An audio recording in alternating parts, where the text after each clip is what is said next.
This conference will now be recorded. A loss accidentally at Wager Talk.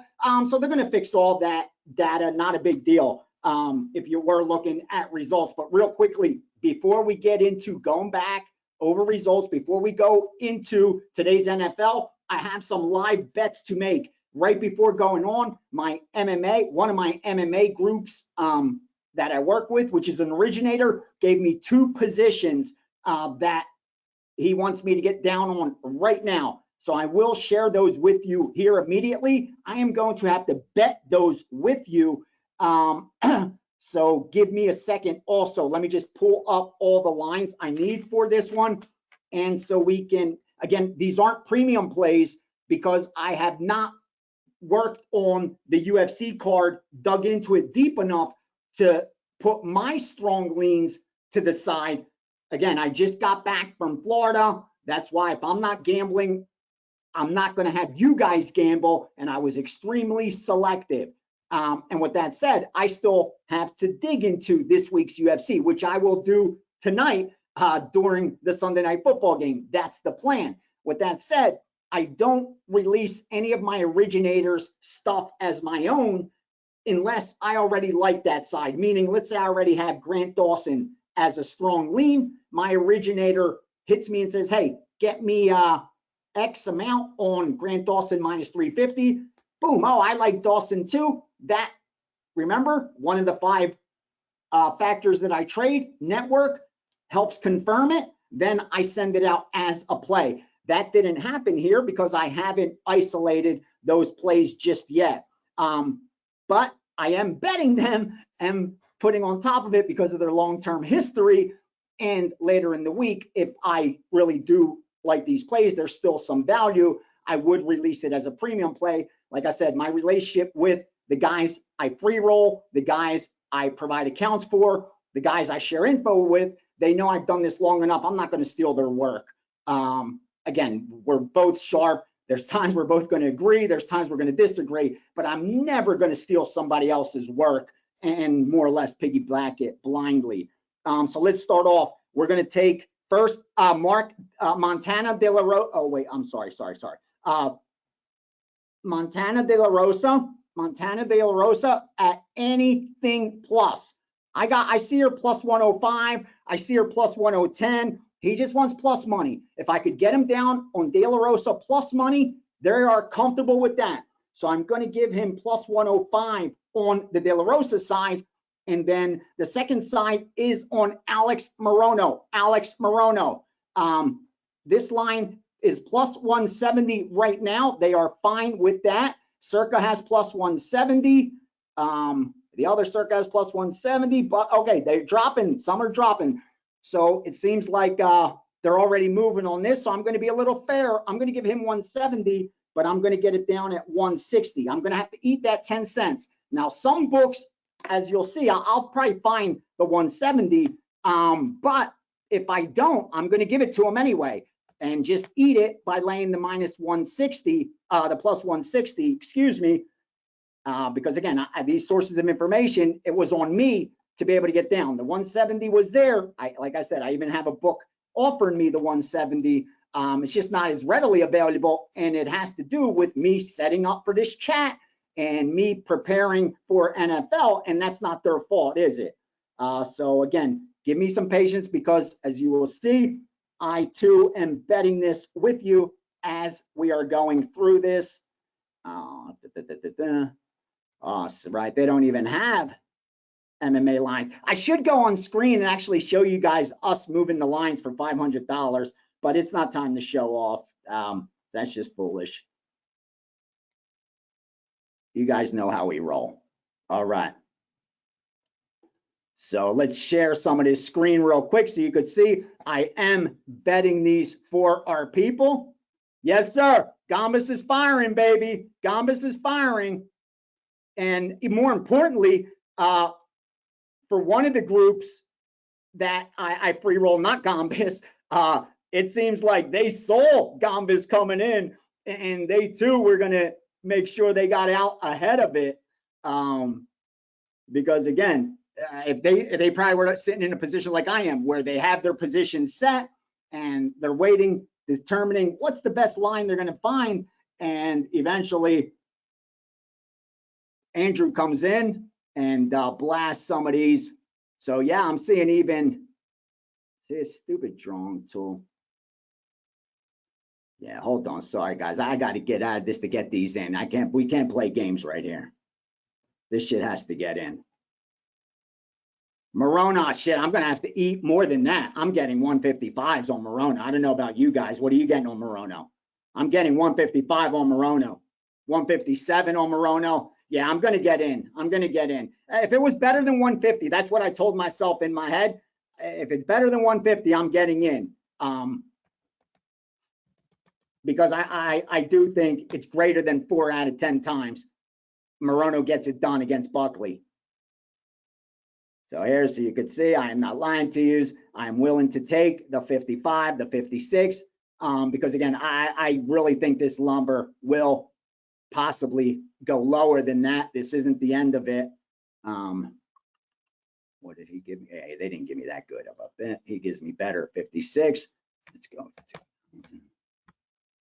All right, boom, wagers accepted. Okay, now we're gonna have to look for the De La Rosa. De La Rosa is gonna have trouble getting her plus money, right?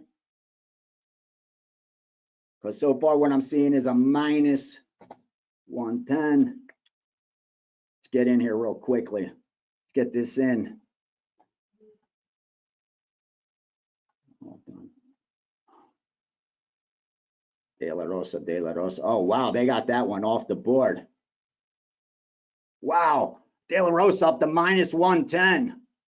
Yeah, again, I like it. I like when he's getting that respect. I probably shouldn't have waited till we started this chat, but it's okay. We're all getting into it together. There's a trade we'll make together with our boy Andrew, who we love. If you guys want to take a little piece of it, like I said, I haven't dug into these fights, so if you already have and it confirms your position, then obviously you should jump on it as well if you haven't already. But if it hasn't, all right, we pushed that Morono down to 150. That's a good sign. What about our De La Rosa? Yeah, I'm going to have to get her in. Wow. At minus 105, I'm going to eat 5 cents. Not as bad. Again, you got to do what you got to do to do business, right? That's business. Sometimes you're going to have to eat it a little bit to keep the relationships going. And there's other times where they want a plus 150 and I get 170 and I get it in reverse. All right. So I believe I am in on those 2 bets. We did good. We passing on that Atlanta Falcons this morning was the move. Okay. Now here's where we're going real quickly because we do have a lot to get to.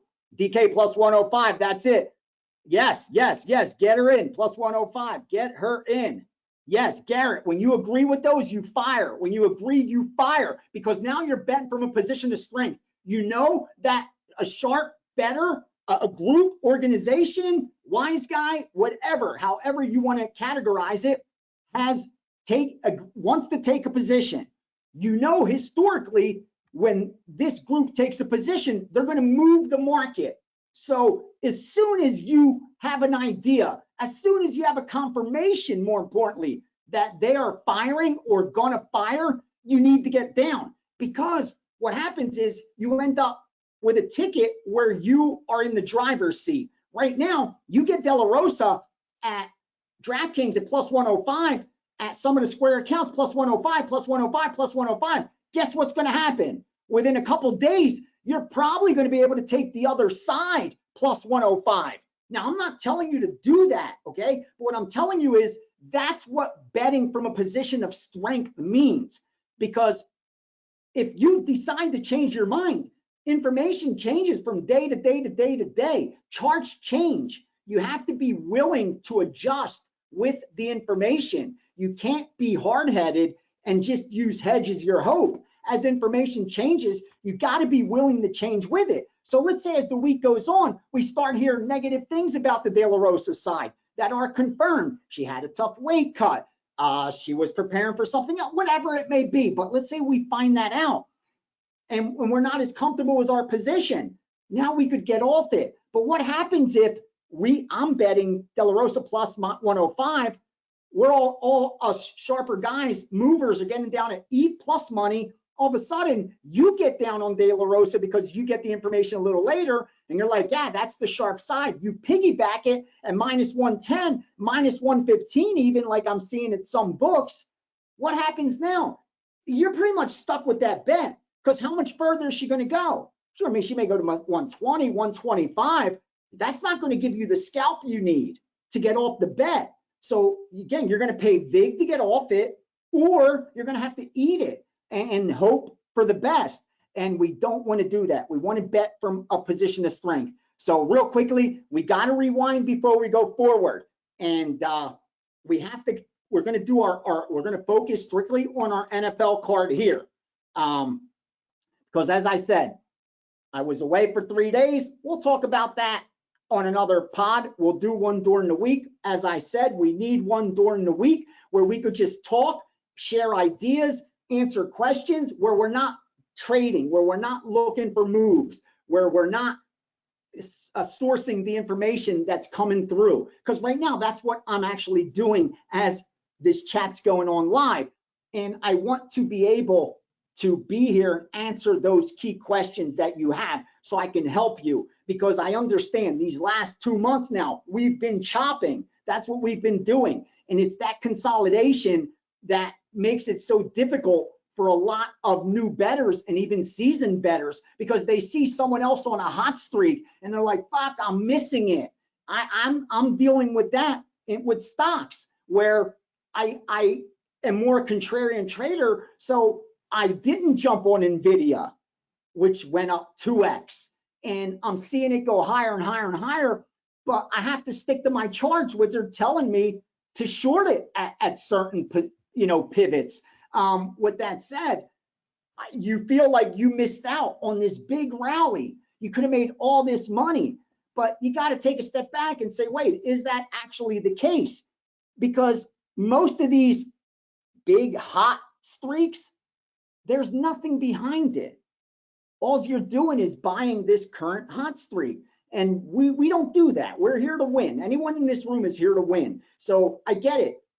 The waiting period, the consolidation, the betting, and not making big profits, losing a little bit, winning a little bit, not really making progress, but yet I still have to pay for the information. I get it. That part sucks. That part sucks. That part makes you question, am I doing the right thing? That part makes you question, is this just bullshit?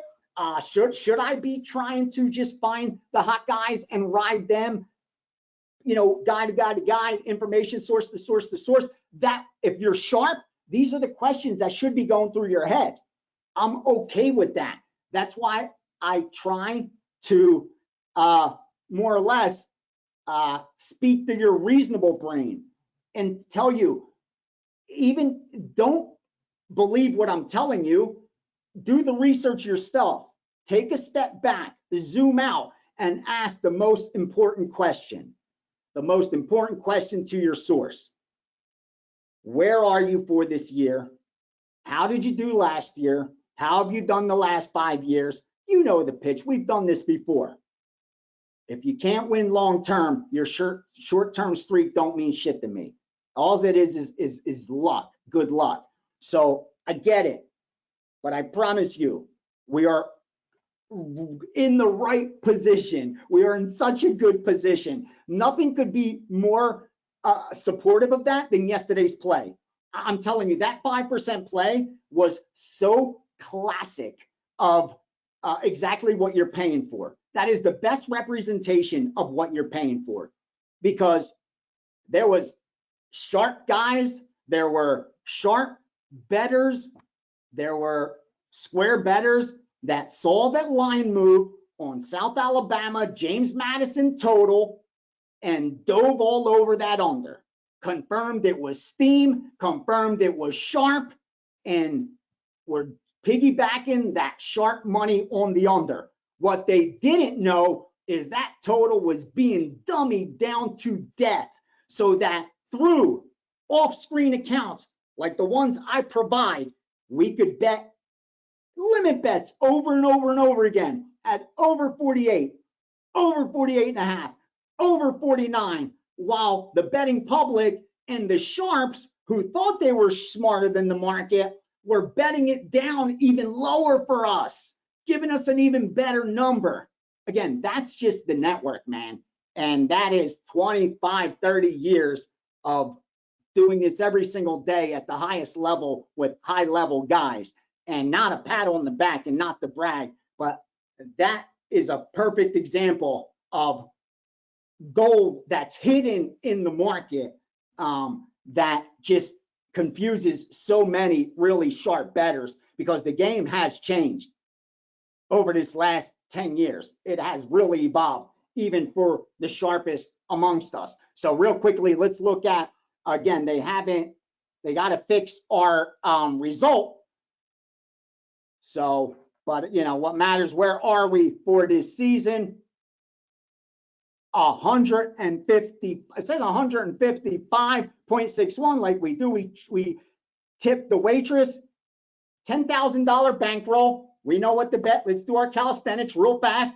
0.25, 0.50, 0.75, 1%, 1.25. That's it. If you haven't deviated from the structure, you have not had to change it. Even with this run, you have not reached the point where you have to adjust bet size. You could keep grinding, same as you're doing, and just wait for the uptick, because that's what's coming. And if you were betting that off a $10,000 bankroll, where you're betting 25, 50, 75, 100, 125, like a broken record, because it has to become automatic at $25, yeah, you're up right around there, right around that $4,000 range. Again, we've been hovering about around that for a while now. Down to 3,500, up to 4,500, down to 3,800, up to 4,200. We're sitting right around there, right around that 40% return on initial capital. I get it. 60% return is better. 100% return is the best. And we're aiming for those, but you got to take what the market gives you. A month or two ago, prior to that, it was very generous with us. We picked up a ton of units, we bet correctly, and that's why even during this losing streak, we're still sitting so well ahead for the year in an industry where, again, not 1%, as we learned from a sharp bookmaker 2 weeks ago, it's now 0.5% of accounts are actually profitable, of bettors are actually profitable, 1 out of every 200. So we're doing pretty good regardless of this run. And the fact that you're here tells me you understand the difference between a hot streak and an edge. And I love that. And I'm grateful to you for that. Let me look real quick.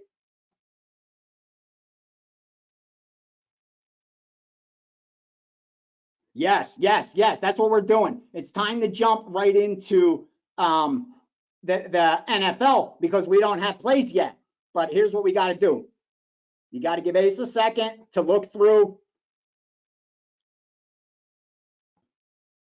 All right, for our baseball guys out there, let me get this out of the way. Here are the trades that we've made for these sharp groups. As you know, I'm sitting idle with baseball. I pick a spot here, pick a spot there, but I did my damage. There's no reason to chase it anymore.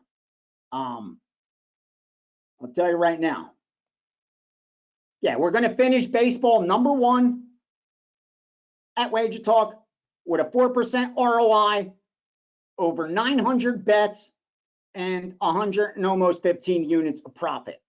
That's a great season. I have no intentions or reasons to give that back.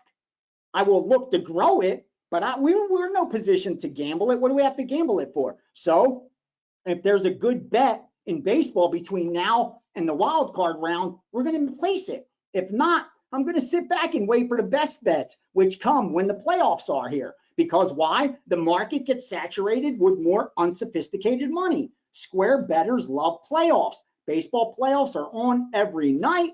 TV games, you know the spiel. You're sharp enough to be here. You understand how that market works. So until then, I have no intentions to bet baseball unless I really love something. Here's the sharp baseball. Start off 919, Cleveland plus 120.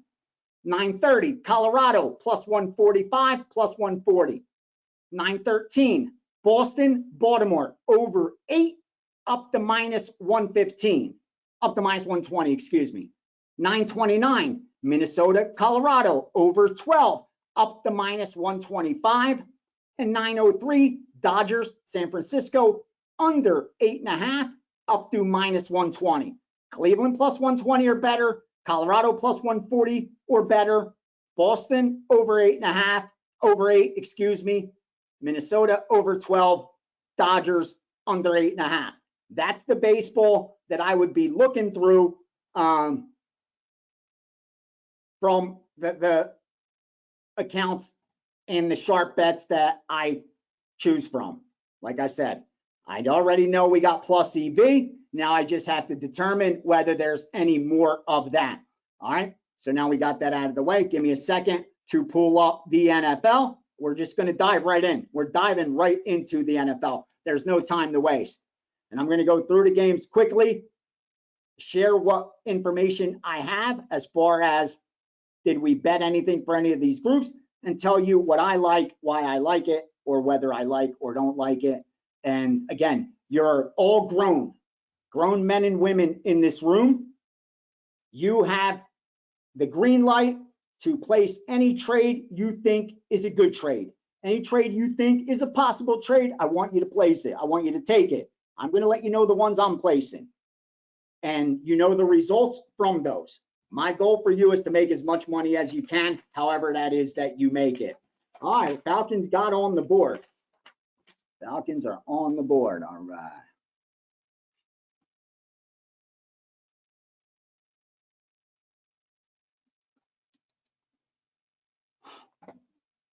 Get our base, on my NFL.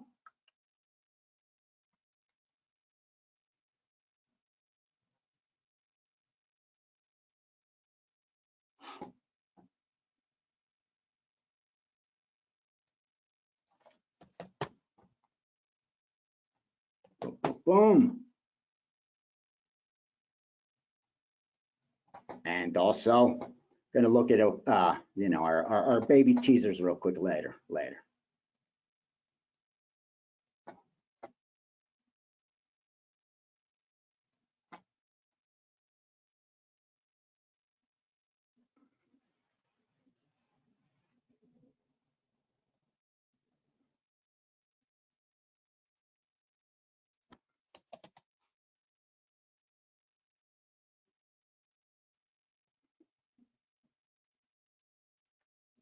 All right, we are good to go. Let's start off. First game on the book, 253, 254. We are going to go in order. And as we do it, we go through. Any ones are immediately confirmed. We fire. The rest we keep in the chamber. We keep on the side and wait as the information starts to pile in. Let's start off with Miami and Buffalo. Quick power rating there. Buffalo, 2.5, 8.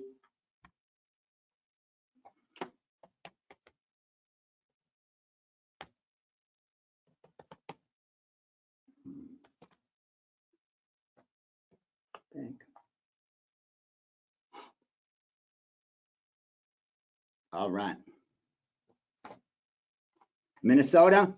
Miami and Buffalo still sitting at that 2.5. That matters because we know how big of a number 3 is. 3 is extremely key.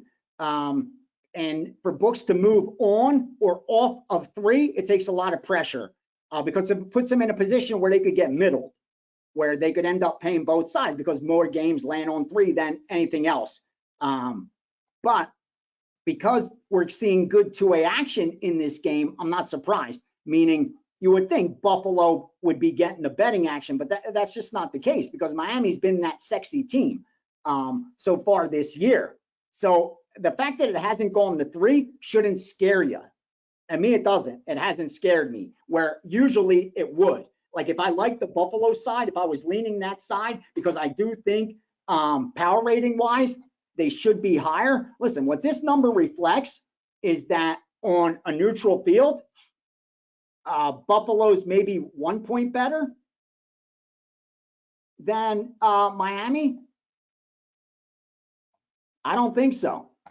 I think that's adjusting your power ratings way too quickly for the Miami Dolphins. They may be the shit, but it's been 3 games so far. And as great as they look, they still have allowed 20 or more points on defense 2 of the 3 weeks. Granted, they've outscored their opponents, but we got to slow down because 2 of these 3 wins have come by 1 score. I get it. Both were on the road, so you get credit for that. I mean, but they were still by 1 score. And we see Buffalo, all of a sudden, they're kicking it in the gear, putting up 30-plus points, back-to-back weeks, covering the spread. And that's the reason why I'm being forced off this game. I wanted to bet the Buffalo Bills, but I just can't jump on a team that's outperformed the betting market over the last 2 weeks like Buffalo has. We're looking ultimately at 2 teams that are overvalued. That's just the truth. And to try to predict which one is more overvalued, it's just a fool's errand. Like, what are you going to try to conclude? Which one the betting market's overvalued more? If anything, we're going to look towards the under. Now, I get it. It looks like the sharp money's on the over, but the sharp money got in on the over at about 50 and a half. Since then, it's been the public that's driving this line up. And if it continues to climb, we will look towards a possible under there. So let's put that in the chamber as a possibility, because I do think if this moves up a little higher, maybe we get to that 54 range, 54 and a half. Oh boy, we'll have a bet on the under, because now you've just gone a little too far, a little bit too far. You're going to move 4.5 points on a total in the NFL that's not weather related. Yeah, we can't have that. Can't have that. So give me a second. We got a lot going on right here simultaneously. Plays are coming in. So like I said, on Sunday when we're working, you're going to have to deal with a little bit of dead hair as I put this all in. Again, our goal is to find the best trades for us. So that's why we're sitting in this room. And before all the dust settles, we will have made our trades. That much you could be sure of. But with that said, I got to get through some work. So we're going to look at that under right now. Yeah, that thing is sticking out. If that was sticking right now at that 54 range already, then I think we'd have a really good shot of getting in at a really good number. Trying to figure out now, there's other guys just like us sitting there waiting to make that trade on the under. Do we need the front run? Let me see something. That Buffalo defense it's only 3 weeks, but let's just see the data real quick. Whether it reflects good luck or whether it reflects actual damage. Here's what I can tell you also. Public money on that game, so one-sided on Miami. So one-sided on Miami. Miami's going to be in so many teasers, tons of teasers. And the fact the books aren't going on defense is starting to make me like Buffalo more and more. Again, see, being in this room with you guys, allowing me to talk it out helps me so much. Because as I've been talking this out, as I'm going through my progressions, going through the charts, going through the sharp books, going through the books that I respect for the NFL, seeing where do they have this number, when did they move this number, how did they move this number, what were the limits when they moved this number, starting to all support the Buffalo side. That's just the truth. So now we have a Buffalo and under on the radar. Let's put that there. Like I said, within 30 minutes to 45 minutes, we will be firing on some of these plays, but we no rush. Like, let's set up our game plan. Let's get our trades ready to go. if anything, the numbers are only going to move in our favor. Like, I'm not prepared to go to take worse than 53 and 53s. So if it does move, we're good. We're out. Like, what I mean is the market settled it for us. If this one drops down to 52, we're gone. Granted, some other sharp group, some other sharp betting syndicate agreed with us, and they didn't want to wait the 54s, 55s. They thought there was enough EV to get down. Good for them. I'll cheer them in. I hope they win. I'm not going to piggyback it now, even though it's confirmed it's the sharp side, because, again, that number may be better than the opener of 50, but now I'm getting 2 points less, 1 point less, 1.5 less than I would have got just minutes ago. So you have, again, factor that always in. Ask yourself, could I have gotten better earlier?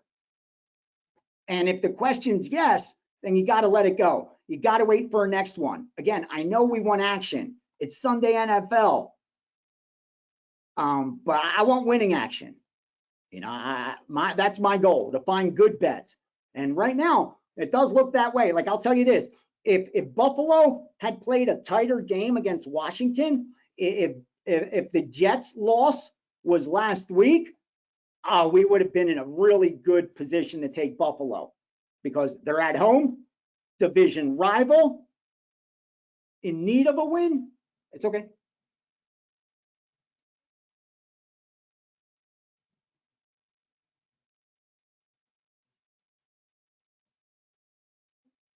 Oh yeah, just clearing the back. That's all. Yeah. No problem. Yes. Yeah. Tell him if he could bet him again, just bet the winners. Tell him, just leave the losers off this time. All right. Yeah, sorry, some plays went out, so someone just asked if we're still betting them. So we got Buffalo and the under. Buffalo and the under. All right, let's move on to the next game. We got the Vikings and the Panthers. Anything sharp there? Nothing sharp. None of the groups I work with have touched this game yet. Let's go through our progressions. You ready? What we know already. We know that Minnesota appears to be the public side. They opened at the key number of 3. When the limits were about 3,000 at Pinnacle, they bet it up to that key number of 3.5. That matters, because when the limits got to 7,500, they laid the 3.5 again. So it was just trying to get down limit bets. That's what that tells me. They were just looking to get down the most amount of money, believing this number was way off at 3. And that's why now we're looking at all the way up to 4.5. Same thing with the total. Opens 44 when the limits were about 2,000. They still bet it over at 44, at 45. And when it got to $3,000 limits, $10,000 limits, they haven't touched it since. So any over money, like if you like that over, don't let the fact that the line moved confirm in your mind that the sharps steamed it over. That's not what they did. They put some smaller limit bets early on the over, just getting a good number, but they weren't big bets. They weren't big positions. We want the big positions. We want the overs in South Alabama's James Madison, where they're dummying it up on this side and they are betting everything they can with both hands on that side. And it fits into our criteria, the little stuff that we like to look at. That's the perfect storm. So let's look at this Minnesota game real quickly. That's what we've been able to conclude, that as far as the total goes, we don't have much to go on, not much to go on at all. On the side, we do know that the Minnesota side was getting bet early and often, believing that 3, 3.5, 4 is just not high enough. Now, let me look at real quickly some power ratings. Minnesota, Carolina.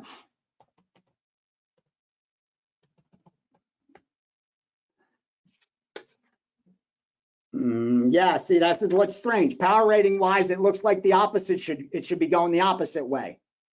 That Minnesota shouldn't be this favored going into Carolina. Again, these are two 0-3 teams. Like, what makes Minnesota the better 0-3 team? Neither of them have covered a single game, so both have underperformed the betting market. The only thing you have to go on is season win totals, perception. We expected Minnesota to be better. That's pretty much it. So we need to try to conclude, what did they see that made them that much stronger at -3, -4, -4.5, 3.5, excuse me. What I'm helping you reverse engineer the right way, not passing yards and rushing yards per play and they average 200. That's nonsense. That's readily available shit. You ain't gonna get anywhere with that. What do we have? They didn't play each other last year. We have Carolina. Carolina hasn't been favored once this season. So the fact they're 0-3 shouldn't really surprise all that many people. Again, they haven't been big dogs, but 2 of their 3 losses have come on the road. Where you look at the Minnesota side, 2 of their 3 losses have come at home. And more importantly, they've been favored of 2 of their 3 games. So if anything, it's the Minnesota side that I think has underperformed. That's the worst bet. But what doesn't fit? The line move. What doesn't fit? The line move. Because I could see if it was the public pounding it, but I can promise you, the public is not in any rush to unload on an 0-3 team on the road. It's just not going to be the case. Sure, they may be a little heavier on Minnesota, but it's not enough one-sided pressure that it should be moving like this. So when that's the case, I'm very cautious. I'm expecting to see a better Minnesota team.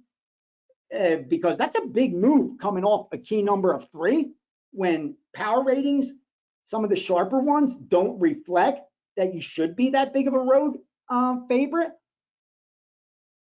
Again, we're not going to end up betting this game. I don't want to waste time, but just some food for thought as you go through your progressions, how to think things through, because that's all we're doing is looking to make good trades.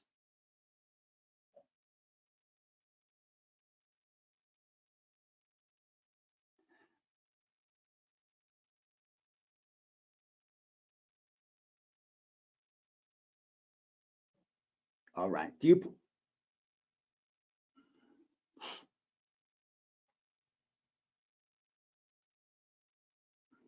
No. About players playing their former team. Sure, there's some motivation there, but you can't quantify it. Like, if I like that team, that would be a bonus for me, but it wouldn't be a tradable factor. Like, that wouldn't be a reason enough to get me excited to bet this team. Like, oh, that quarterback's coming back against their rival. Well, yeah, well, the rival is also going up against that quarterback that they don't like, maybe. So, we kind of want certain factors to support our side, and we kind of ignore the ones that don't. And that's why I'm really cautious.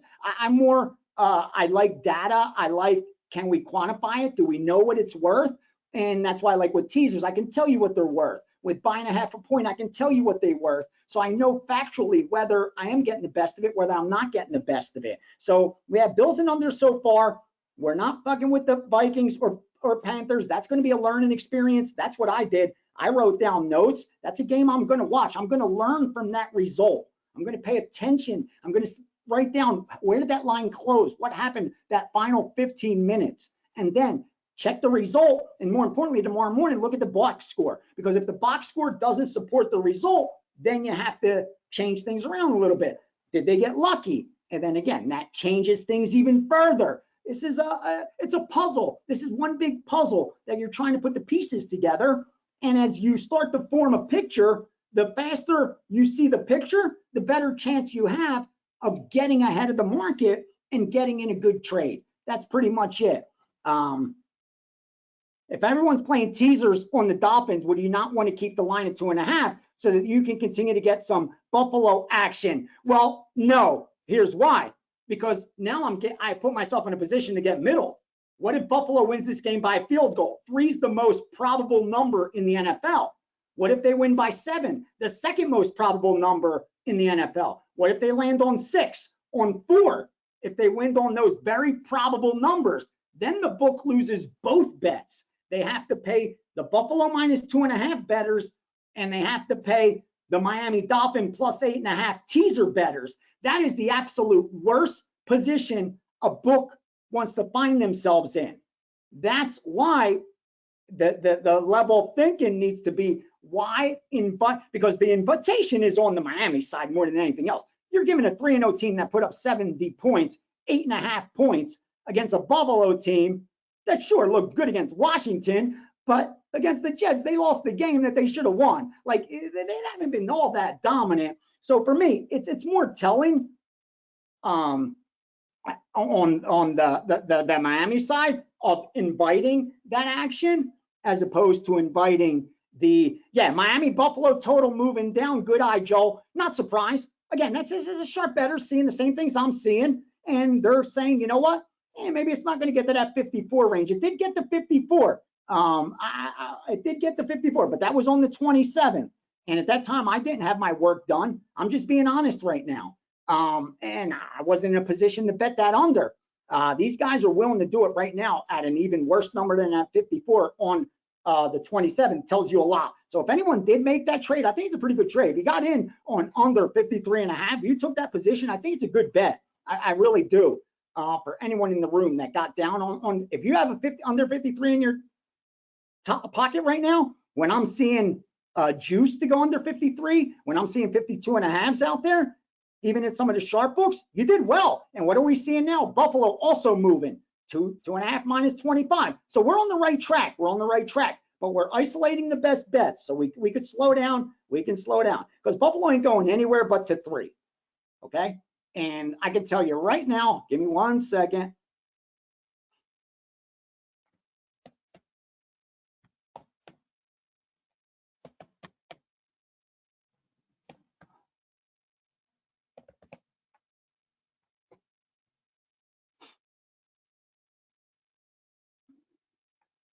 Yeah, we're fine. We're comfortable right now with Buffalo. Here's why.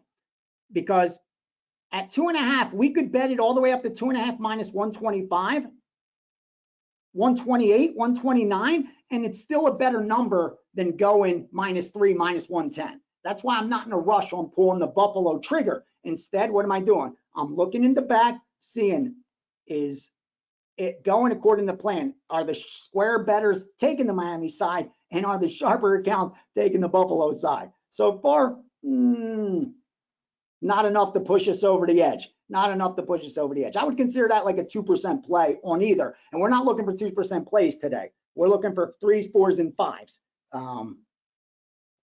Bears, Broncos, Bears, Broncos. Let's go next. Next up, another road favorite on the Broncos. Road favorite on the Broncos. Let me get my so-called power rating out of the way. Looks closer to a pick 'em. Chicago 6. And so 4.5. Denver should be about a add in for home field advantage, which these guys are out of conference, right? So that means home field advantage is, what are we, 2 points, 2 points, 2.1, 2.2. Okay, yeah, this line opens. Denver 2 gets the 3. It was a good number. Yeah, it looks about fair. This looks fair to me. Based on power ratings alone, let's see the total. Open 45.5 all the way up to that 47 range now. 47 range now on that over in the Chicago game. That's a telling sign because the recreational bettors like the under in that game. They like the under in that Bears and a Broncos game. And no surprise, they're coming in heavy on the Broncos. Another 0-3 team, another 0-3 ATS. That's a road favorite. Have a key number of 3 right now. Let's see the matchup.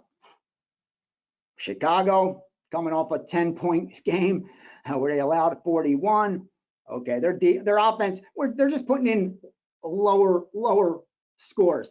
They put up 20 points the first week, 17 the second week, 10 points the third week. So their offense is sputtering backwards. And we look at the Denver Broncos, not much better. This is a team that just gave up 70 points last week. Are you in any rush to back them?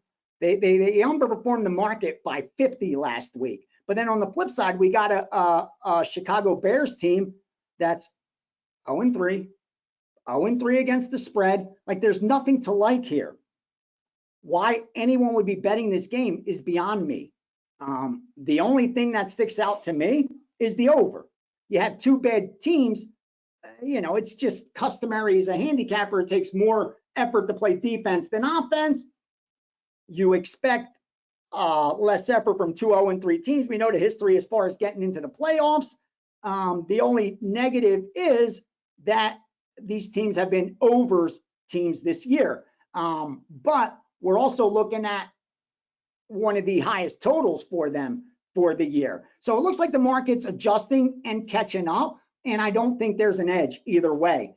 It did a good job of moving higher as they're giving up more points.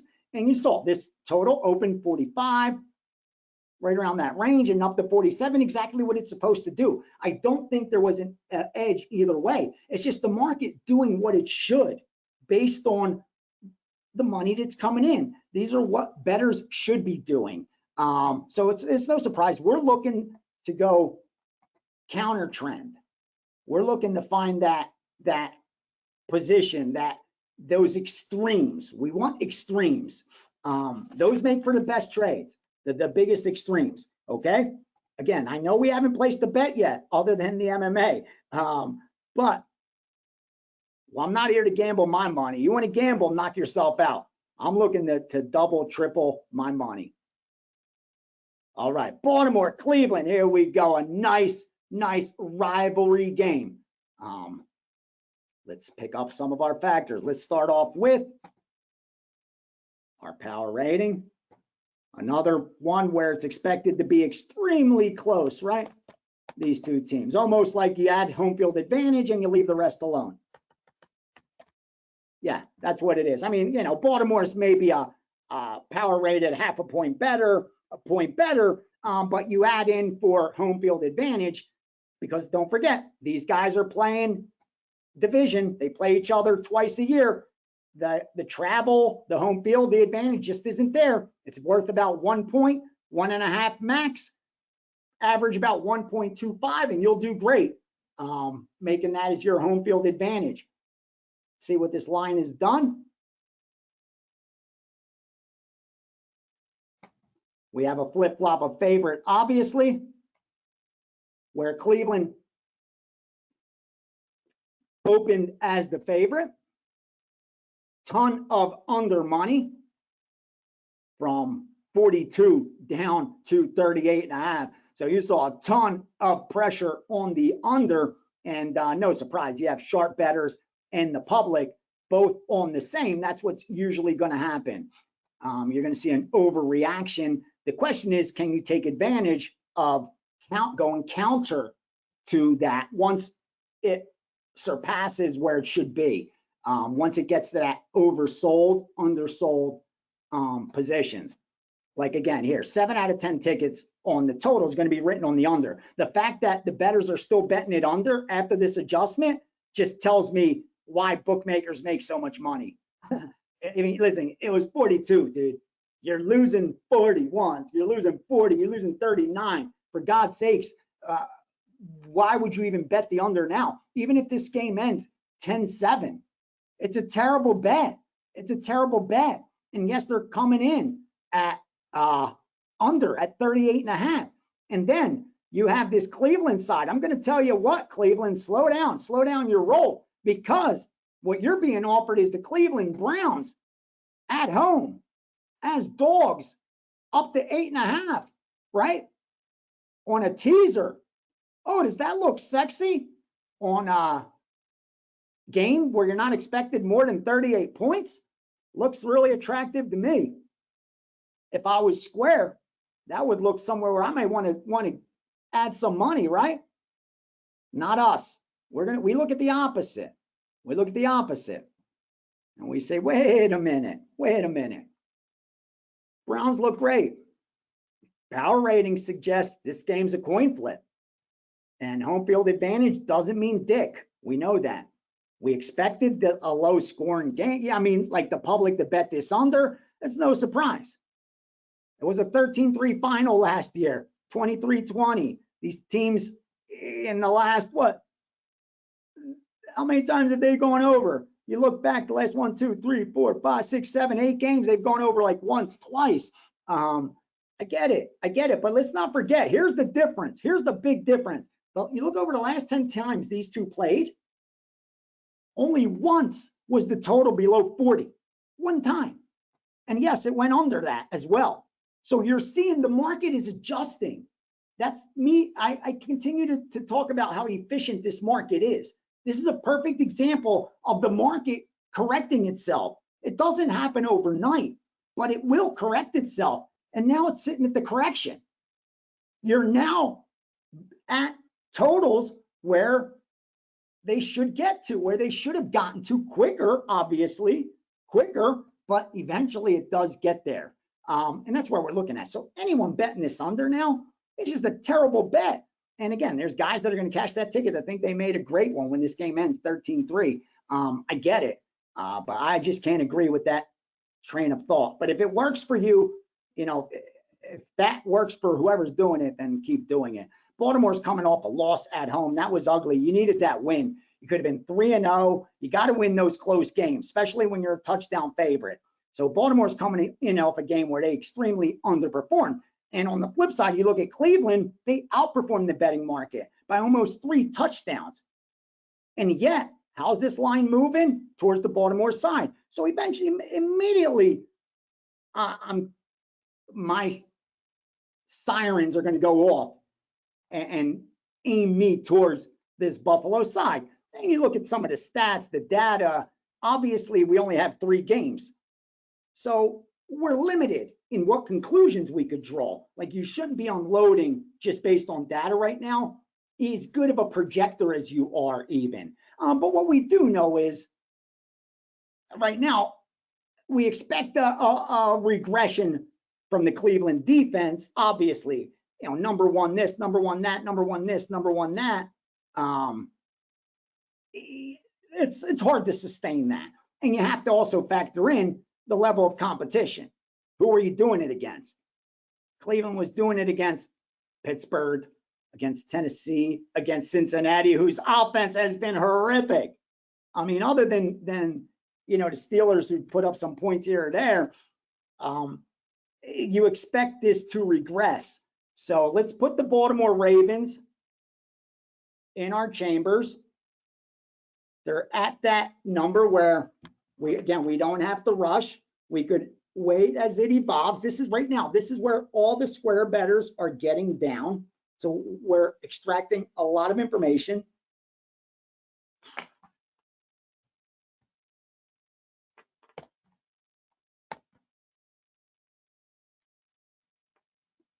Give me 1 second.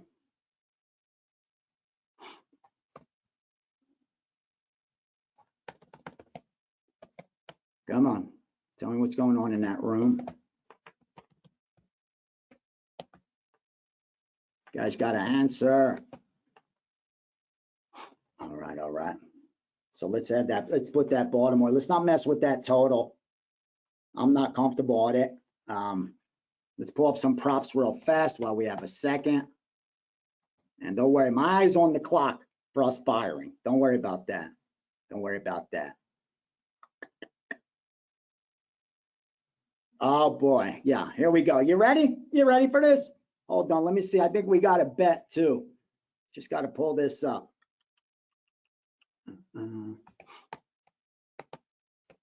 Yeah. Hold on, we're fitting our little criteria here.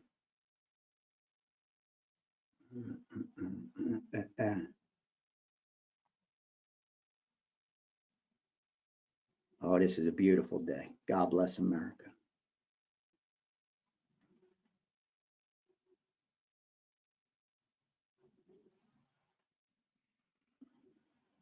All right, Can't have that. They already adjusted. All right. Team total, if you could still find it, this was early. Team total, Cleveland Browns under 10, minus 125 first half. See, it goes towards, it supports our Cleveland not having a great day today. I like it. I like it.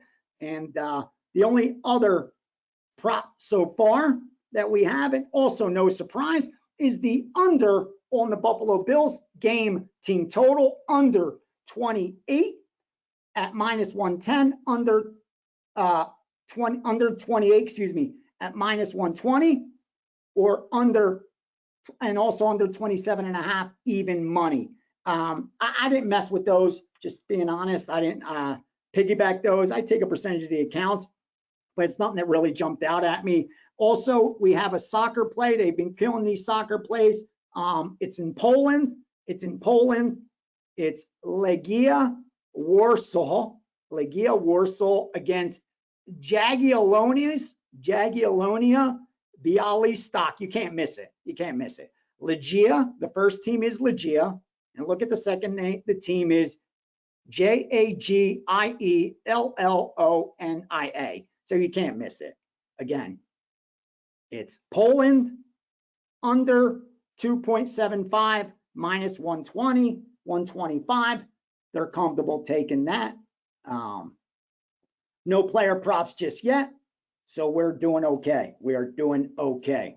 We're going to have to move on because, again, I want to be in a position where at 9:15 we finalize a couple bets, and at 9:30 we finalize a couple teasers as well.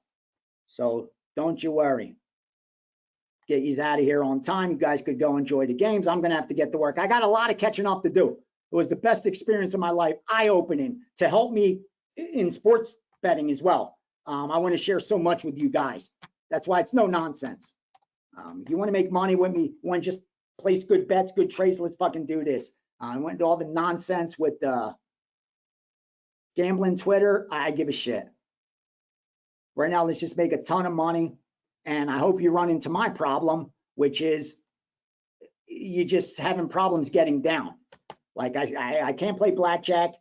Sports is getting harder and harder, and you get stiffed by one guy, and it ruins, months of work. I'm just tired of that shit, and that's why I've, been forced into trading equities and cryptos and shit like that.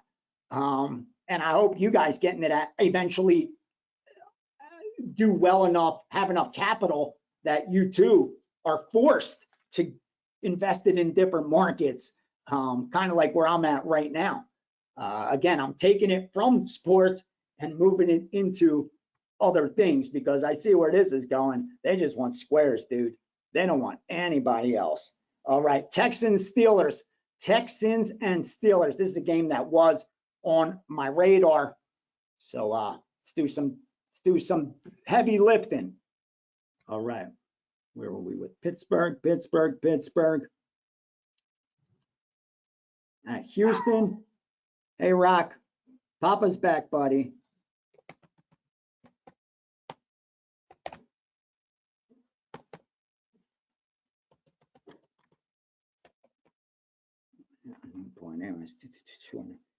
Two and a half better, but it's on the road. Oh boy, yeah. Okay, let's look at this. Pittsburgh 2-1. And so 1-2 team. Let's see, is there any sharp action, any public action? We have a little bit of disagreement here between sharp action. Where are you, Pittsburgh, Houston? Where are you? All right. And no surprise, you're seeing divergence, which is what we like to bet into. You have the square money, public money betting this one under, and yet the total moving in opposite directions. That's exactly the kind of divergence we like to bet into. So right now we are definitely looking at the over, believe it or not, in that Houston-Pittsburgh game. But more importantly, let's look at this matchup. Because they have not played in a few seasons. Houston's coming off having beaten Jacksonville by 20. They were 7.5-point dogs. That's truly outperforming the betting market. but they're coming off a game where the opposite happened. Remember, they were 1-point favorites against Indianapolis. They lost that game by double digits. So they're going from extreme to extreme.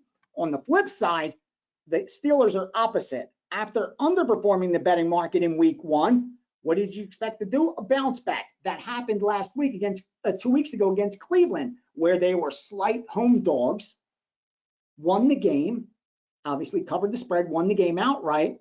And then against the Raiders, what did they do? They're 3-point dogs. Not only do they cover, they win the game outright. So they outperformed the betting market in back-to-back weeks. And because Houston is coming off a week of their own, we're not getting the bounce we were hoping for, but we are getting more than enough value to get down. In fact, we are going to place a 4% play on the Houston Texans at +3. You got to lay -115, -1. I'll do -120 just so I don't hear any shit. Hold on. Give me 1 second. Hold on. Don't do anything yet. Don't do anything yet. Because Ace is looking at, I'm telling you, my goal is only to place the best fucking bets. And if that means we're going to split some up with money line, that's what we're going to do. Sometimes it costs more to place a better bet. That's what we fucking do. So hold on. The Steelers on. All right. What's our take back on Houston? If I take Houston on the money line, Houston on the money line, 0 +130. Do I want that, or is my better laying some juice?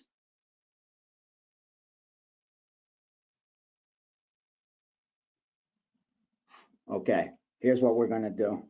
Here's what we're gonna do. Yeah, we got to do the right things, boys and girls. Okay, so here's what we're gonna do. We're gonna go 2%. That's it. It's the right move. It's the right move. We're going 2%.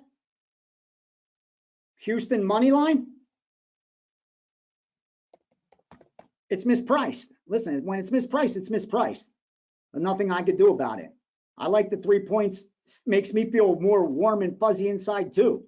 But if the better bet, I could get +135 right now, easily, +136 at DraftKings. And I'm still only going to put it in for us at +130. So I want you guys getting +135s. I want you getting +136. I want you only betting the best numbers. You should have multiple accounts right now, and you should be betting the best numbers. If it ain't the best number, then you let it go. You got to get in the habit of only betting best numbers. And if they're not there, you got to get in the habit of letting it go. You can't just, oh, it's okay, the bet's the same, it don't matter. Because it does. Houston +125 right now is not the same. Like I may tell you, you know what, at 125, no, you better off taking the 3 for the entire bet. So again, I'm putting you in a position where you're placing the best bets. That's why long-term results of ours are the best. Again, not to brag, but we're not concerned with short-term. We're not concerned with having to sell a fucking pick. We're concerned with placing the best bets, knowing that historically, every time we've done that, we ended up having a winning year. So why change it? So that's what we're going to do. We're going to take Houston +3 -120. Yep, even though it's cheaper out there, I see it. You should be getting it. You should be getting, no, you know what? Why am I going to fuck myself?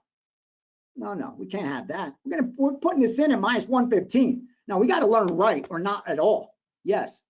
Houston +3 -115, and then Houston money line.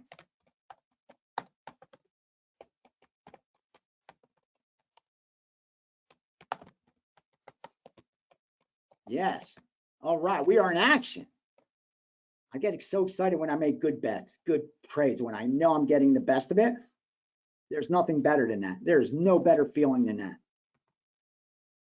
Well, except afterwards when it wins too. That's like when it turns out like yesterday with that 5%, that is the best. The best feeling is knowing you placed the right bet. And then I guess the better feeling is actually winning it, right? All right. Have any of you guys been reading that Billy Walters story? It's amazing. It's amazing. It's so crazy. He went downstairs. He's with his third wife at this time, the third wife.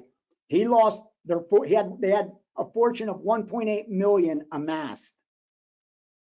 And my man went and lost it in a session of roulette and went back to the room to tell his wife. And she said, that's all right, baby, we'll make it back. Some crazy shit, right? New York Mets minus 108 for the game. New York Mets minus 115.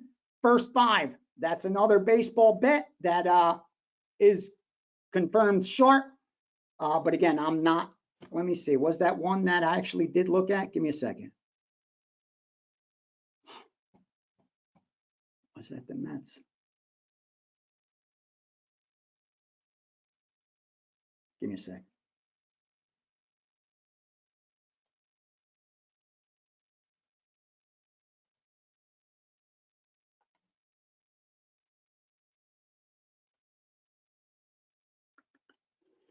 Yeah, look at that line. No. At plus, yeah, the Mets were to bet at plus money when this line opened.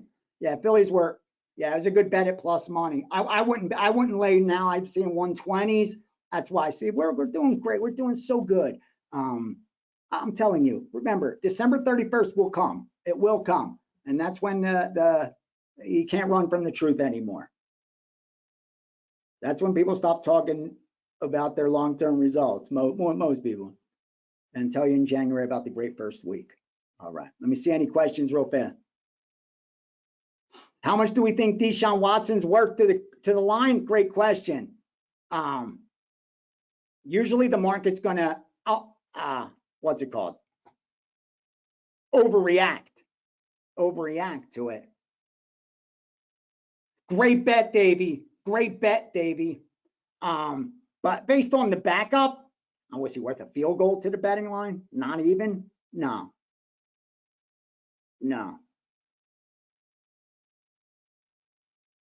Yeah, hold on one sec with that.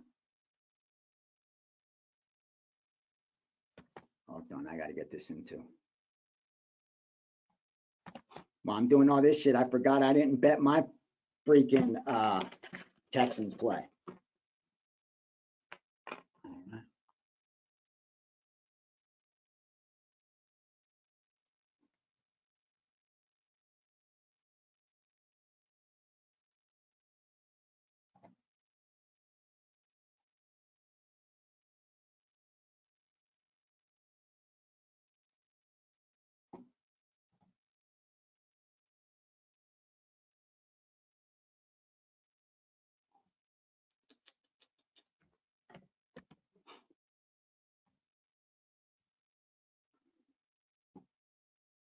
Let's go Houston. All right.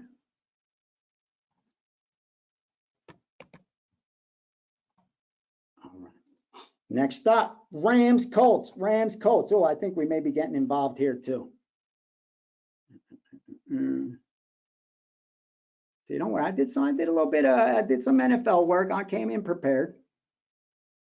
So I'm not ever going to put your money on the line if I'm not putting mine on the line. And if I haven't been able to put in the work, I'm not betting. I may lose a customer because it pisses them off. They need action every day, but I'm going to do right by all the other 99%. And hopefully they see that I'm just trying to do right by them. All right, let's go. Rams, Colts. Let's get that rating out of the way. Colts, Rams. Yeah, like this is another coin flip.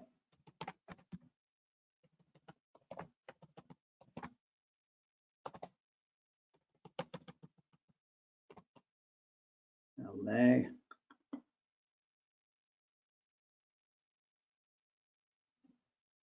One.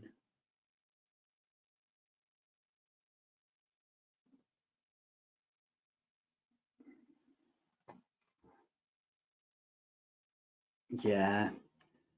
I have conflicting information. Let me share real quickly.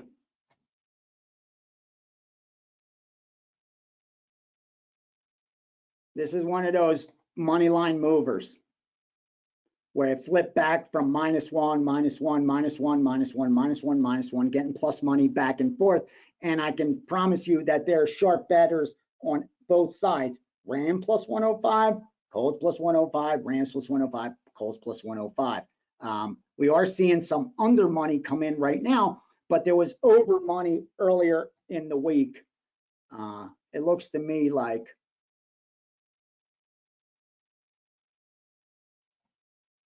see how they're coming in.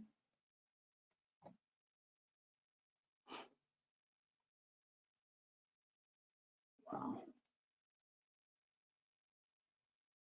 Yeah, what the Rams on the road, favorites, 1 and 2 team, but they have been covering the spread, right? Because they've been underdogs, but now they're a road favorite. Been dog every time, and now you're a road favorite against the Colts team that's won back-to-back games on the road, looking for their first home win, who've outperformed the betting market in back-to-back weeks as dogs. You can't fuck with this game. You got to be nuts. You got to be insane to mess with this game. Yeah, I care. No, we're good. We're good. That's what was sticking out there. We had two-way action, two-way sharp action. Let's move on. Let's go Saints. Saints Bucks. How about us with our future on this Saints? Saints should be 3-0 right now. Saints should be 3-0. How'd you lose that game to Green Bay? Fuck. We were in a good spot there, man. All right, we know New Orleans is the better team. Let's figure out how much better. Let's figure out how much better. The Saints.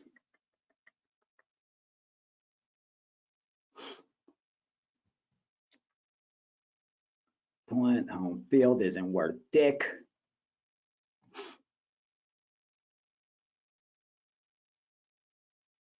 All right, I'll tell you the move I really like. And you're going to think I'm crazy. It's what's really sticking out to me. Hold on. Yep, that's right.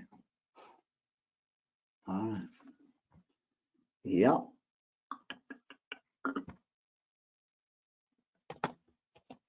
Hold on.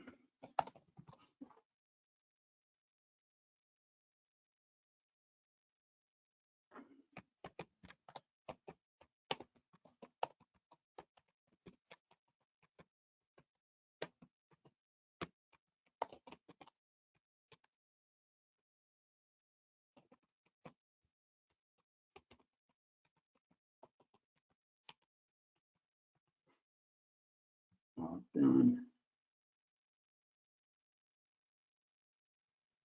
See that Ravens line moving?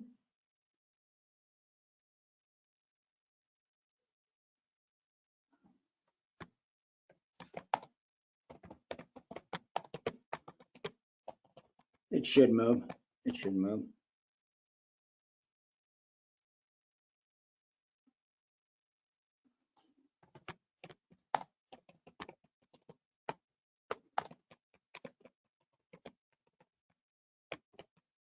All done.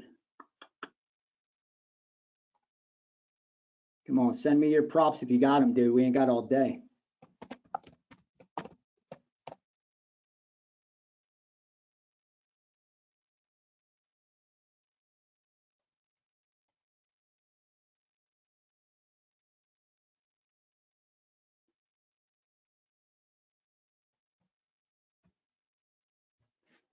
All right, Bucks Saints, back to the Bucks Saints. All right, obviously these two teams play each other every year. Last season, both games went under the total. The year before there, they split. The season before that, they both went under. It's been on under trend. That's why they came out with the low total. Coupled with the fact Tampa's coming off a very low scoring game. Only once this season has the offense put up more than 20 points, but only once this season had the defense allowed more than 17. Same story with New Orleans. Offense has not scored more than 20 points, but you have a defense that has not given up more than 18. We have the perfect storm for the over. You have two very good defenses, which usually results in turnovers when you don't have the most efficient offenses. Again, they haven't been lighting up the last 2 weeks. Can't be all that efficient. Coupled with short fields, there could be some points scored that otherwise we overlook. The only thing we're losing is a little bit of line value because it was sitting at 40 earlier, but we're not going to wait much longer. So instead, we're going to go over 41. The reason it's only a 3% play is, again, because we couldn't get 40. If you have a square book that's giving you 40, you bet it. You make that a 4% play. It's a 4% play at 40, but at 41, we're good. We're going to go over 41.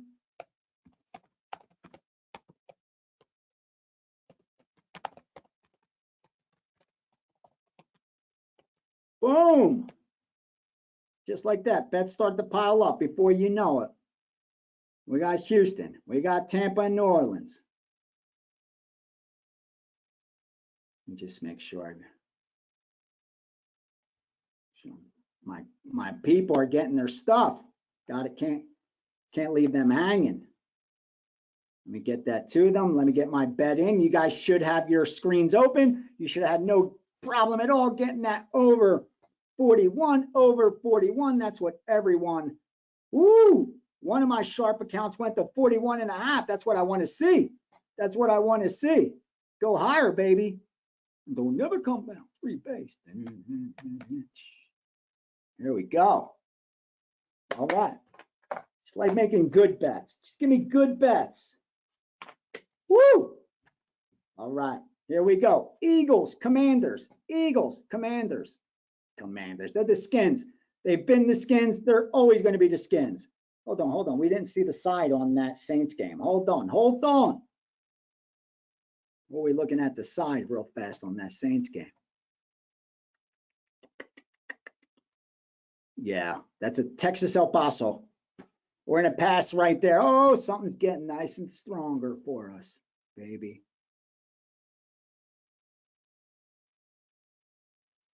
Jesus. At least the squares are doing the right. They're going under in that Denver game now that the total's so high, but that don't sit right for me. They're going over on the Minnesota game. And so they're doing exactly what these line moves are doing. Okay, that's no surprise. Clear. Wow, what's it called? Starting to maybe looking at this Baltimore side. Huh. Yeah, okay. Let's move on. Let's move on. We got bets to place. Eagles, Commanders, we said. Eagles, Commanders.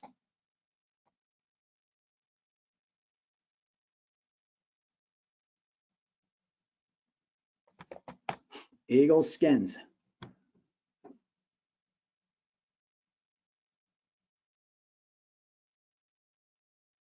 See, stuff's coming in.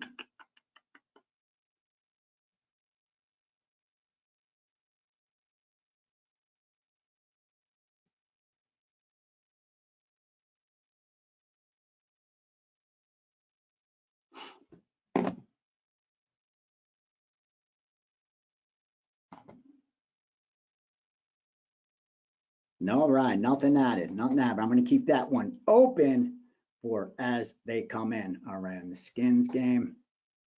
Now, Washington. Where I got Philly, I got them top 5. My 7. Philly should be about a 7-point favorite. It's at home. They're in division, about 8.5. Exactly where it is. Yeah, about 8.5-point favorites. It should be about that 44 range. Yeah, it's sitting at 43.5. Wow. Okay. All right. At least my mind's still working good. Yeah. Eagles were a good tease. Eagles were a good tease. And at 8.5, they're still good tease. We're actually going to keep them on that radar. I know a lot of you may have 9. That's the teaser protection. That tells you a lot. So I'm going to put them on mine as the T that we'll be looking at in the next 10 minutes. I just want to get through this last Titans-Bengals, this last 1 p.m. game real fast. Again, then we have the later stuff, which we're just going to go through very quickly because I'm going to dig into those deeper. Again, like I said, I'm being very selective. You need a lot of bets. Sure, you can find them. There's a ton of games of the year being sold today, boy. We don't need that in our lives. Let's go Cincy, Tennessee. Cincy, Tennessee. About 2 points better. Cincy. Add in home field advantage.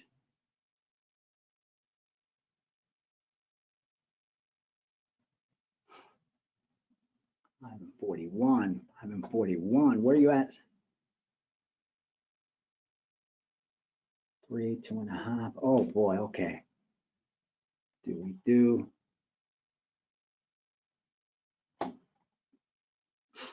Yeah, Cincinnati on the road. They haven't covered a single game yet this season. You know, they owned Tennessee last season. They played well. They beat the last 2 times it's been in Tennessee, and Cincinnati's won outright. In fact, Cincinnati's covered 6 in a row, won 5 of the last 6 against Tennessee. So obviously it's a team they're comfortable with.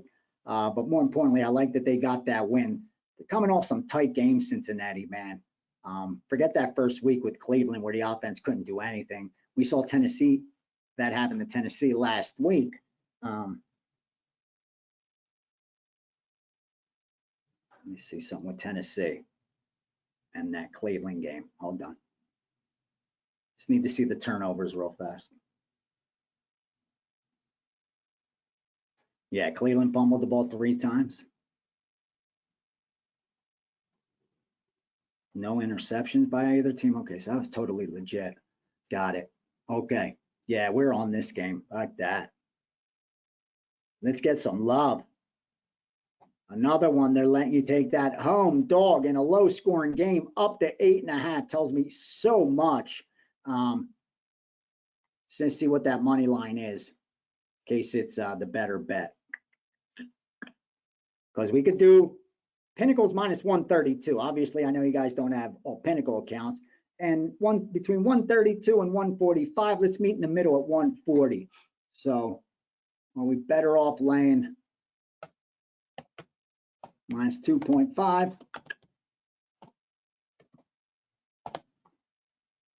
2.5.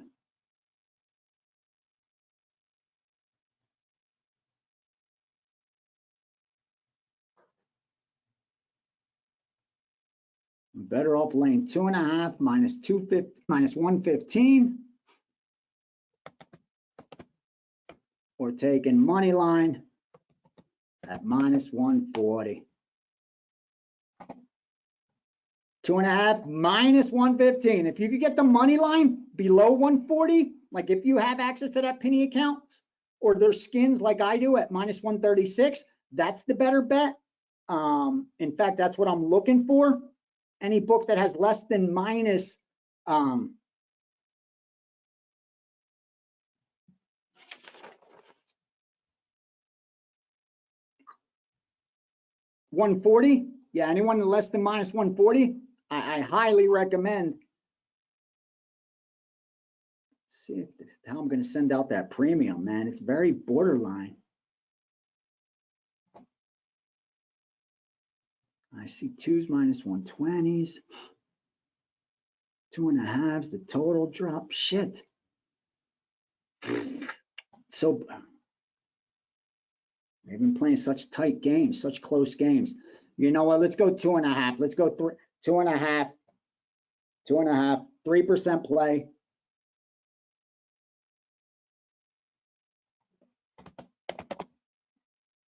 Unless, oh, wait, give me a second. We may chop this up. We may chop this up as 2 bets. Give me a sec.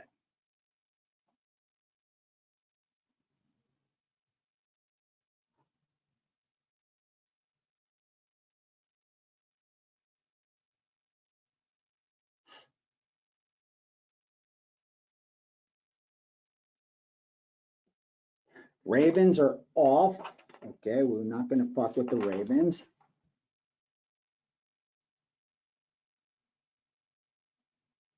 Hold on. See something real quick.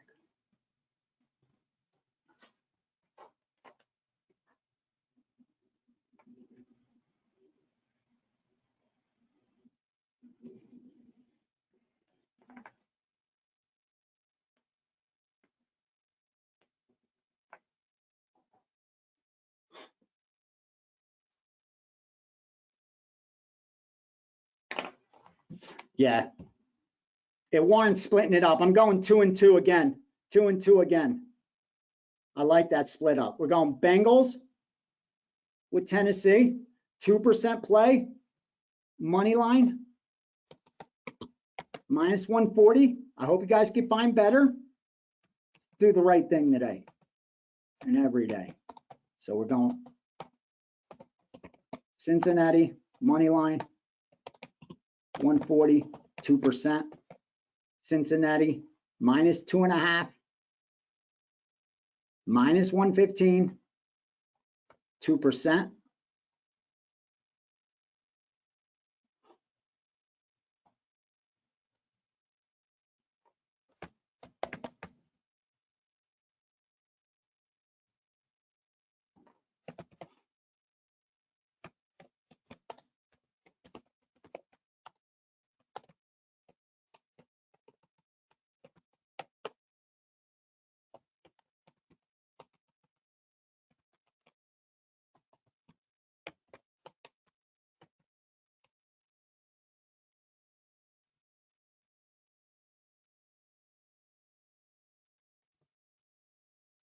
All right, then we're going to go back through it real fast and pick off any that we will turn into premiums.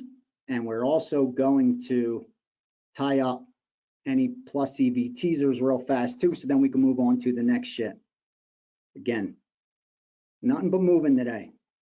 All right, what are you giving me on this Cincinnati? 040. I like you, minus 35.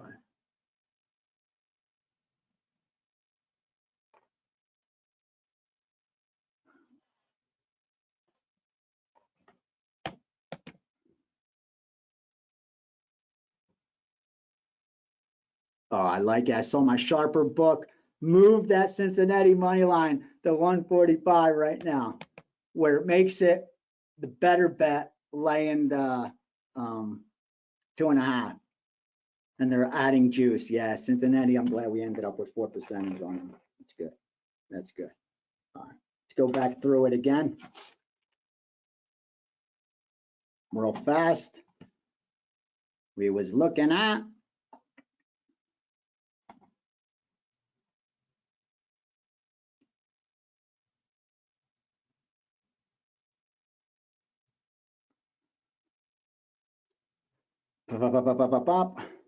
yeah, where's that Buffalo right now? 2.5 minus 20. And what is the money line?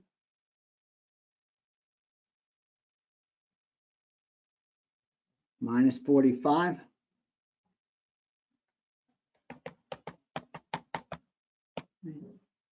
Money line minus 45. It's exactly the same bet. Whether you're laying minus 2.5, minus 120, or money line minus 145, it's the same bet. What we need to do is look at the total. Do we think higher scoring game, lower scoring game?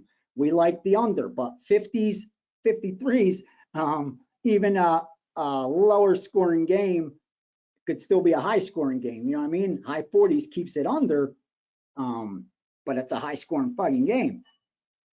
That makes it a little tricky.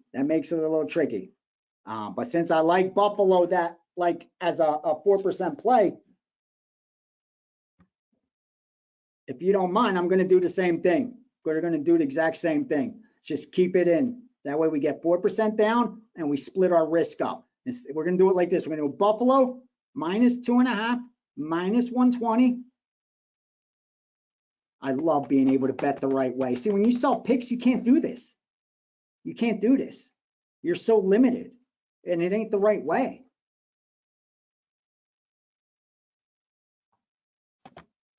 Minus 2.5, minus 120.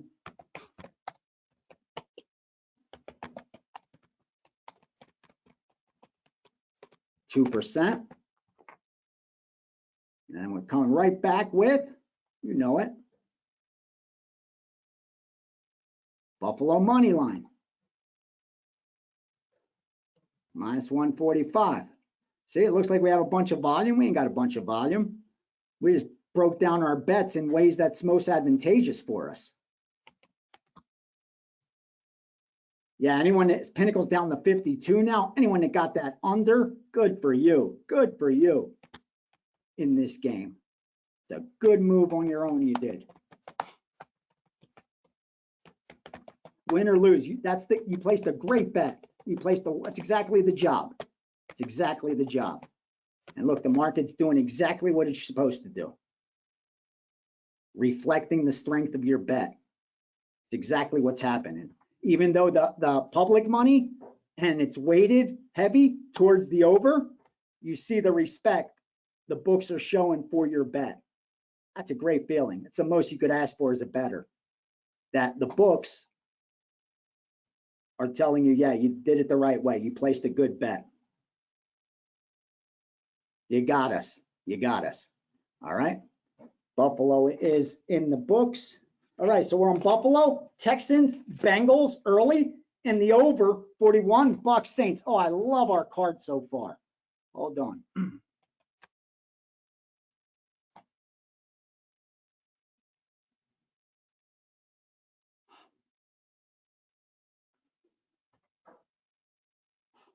Oh, I like it.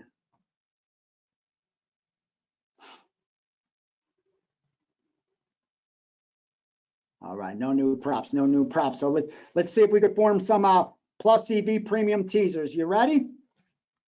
Give me a second. I'm going to piece them together for us. This week I didn't do my 6-teamers because I just didn't have time to piece them all together. And again, I don't gamble. I do not like to gamble. And remember, our teasers are strictly bets that we are placing for one reason only. They're giving us the number. They're giving us the number. So let me go through this real fast. The first thing we like to do is tease down. We like to tease down. But let's look at that Eagles. Do we have 8.5s? See, mine are, the majority of mine are at 9s. I'm not going to use it. I could find 8.5, but majority are at 9. So we can't use that one. The one we can use moving down for sure is Kansas City tonight over the Jets, which will then probably set us up with a nice middle. So let's move real quickly.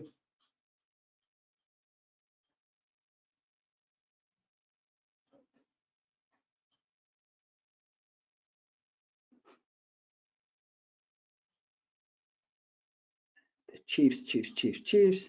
They're 7.5 or 8. We'll use 8. Let's go Chiefs. And now let's go through our progressions. Again, we are only looking for spots that add EV to our bet.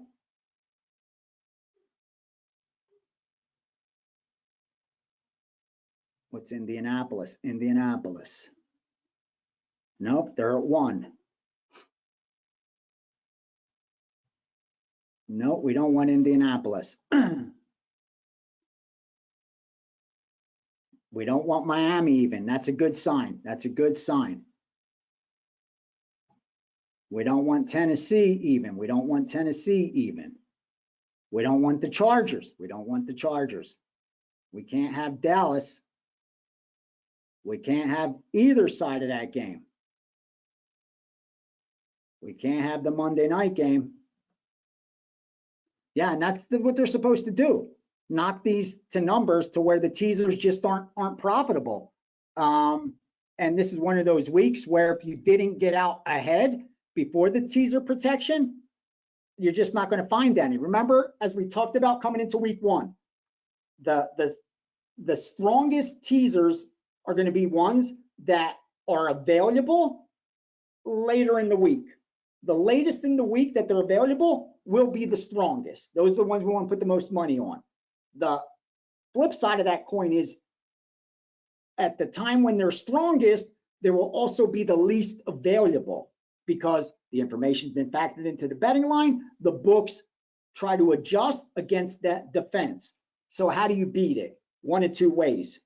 You are stay as selective as possible and wait for those late times where there are plus EV teasers available, or you try to project which lines will move towards teaser prediction. So let me get out ahead, even though all the information isn't factored into it yet. So I'm taking a little risk. That means that can't be a 4%, can't be a 5%. It'll be a 3% teaser because I'm doing it earlier in the week. But the good thing is I'm getting plus EV numbers. Now those numbers may change between now and kickoff to where they don't appear as good bets anymore. But at the time I'm placing it with the information I have in my hands and my projections, it's the right move. So you'll see, like with next week, we may find a teaser or two earlier in the week, like we did over the last few weeks. This week, again, I wasn't putting in that effort and time that's needed to bet 4% teasers, and I'm not going to have you guys do it. So it appears we do not have teasers to get down on. So instead, I'm going to just keep combing through this early stuff as we move on to the late projections, and we can get you guys out of here. See, there's teasers coming in right now. Kansas City with Carolina. Kansas City with Buffalo. I'm even seeing teasers of bettors putting in totals. Like, what are you doing? But again, it's bad bets. Bettors are placing them all the time. And if you're teasing freaking NFL totals, man, good luck with that. All right, let me look real quick for questions, because then I'm going to go through here real quick in the late games. And more importantly, we may confirm another bet or two. All right.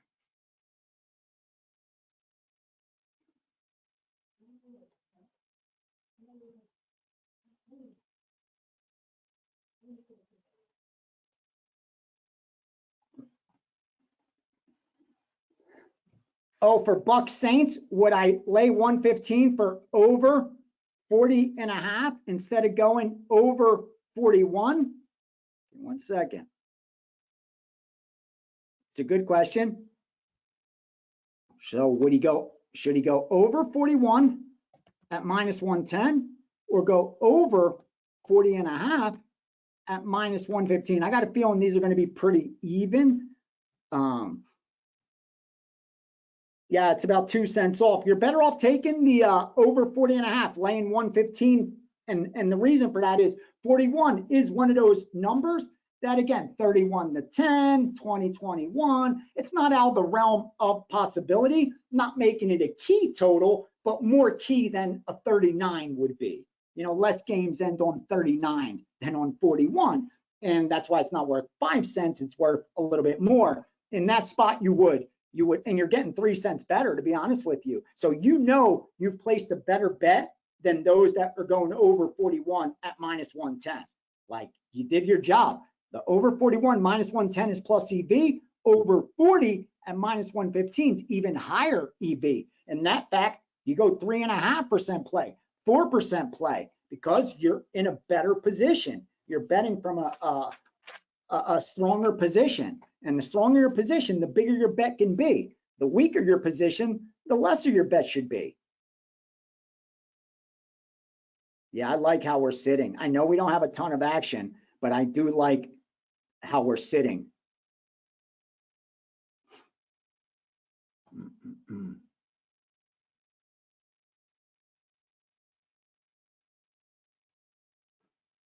Yeah, we're gonna have one more early play.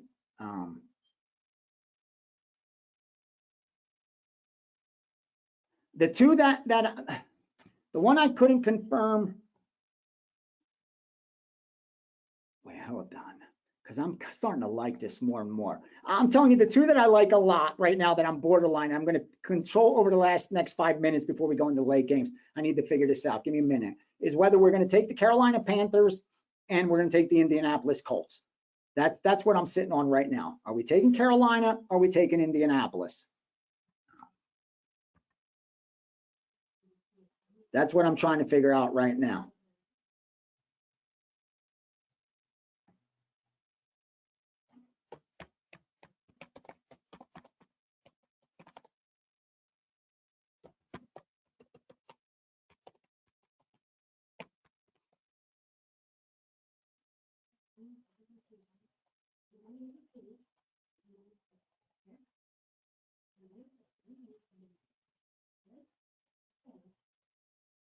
Yeah, I think we are going to fire here for sure. Give me a sec. Let me see what. Oh, yes.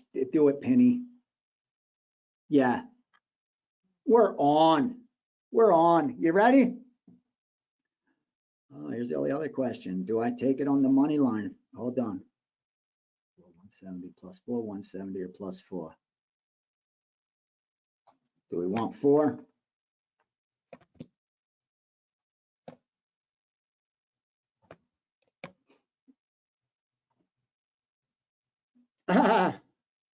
You know what? The plus 170 gives us a tiny bit of a better bet, not enough to give up the 4 points through a key number. If you get plus 180, I highly recommend, honestly, splitting up your bet 2%, 2%, or even 3% on the points, 1% on the money line. But at 170, it's not enough to go off of that. So yeah, let's go ahead.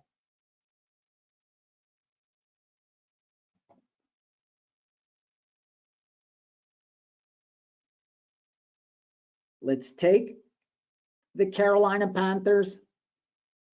Let's take the Carolina Panthers plus the 4, plus the 4. Let's go 3% play.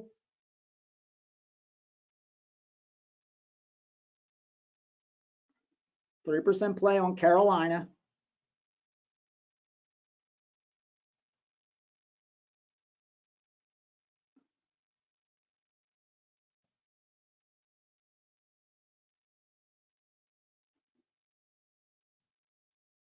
Oh, wait, hold on.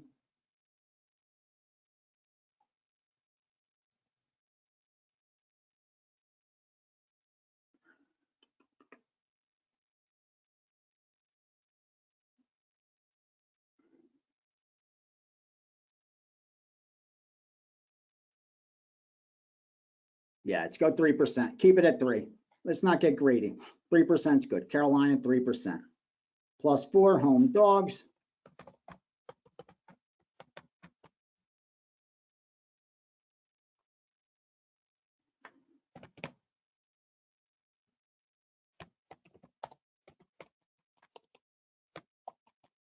%3 on the Carolina Panthers.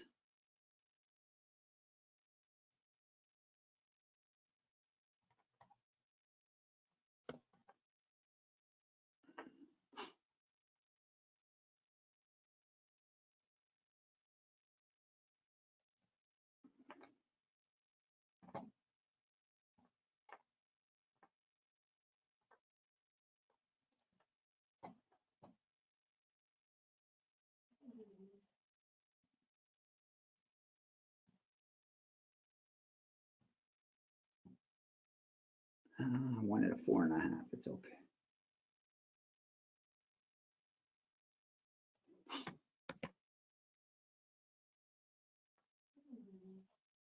Okay. Hold on, something else I was looking at. Was that Cleveland, Baltimore? Yeah, they're getting too ridiculous with this freaking total.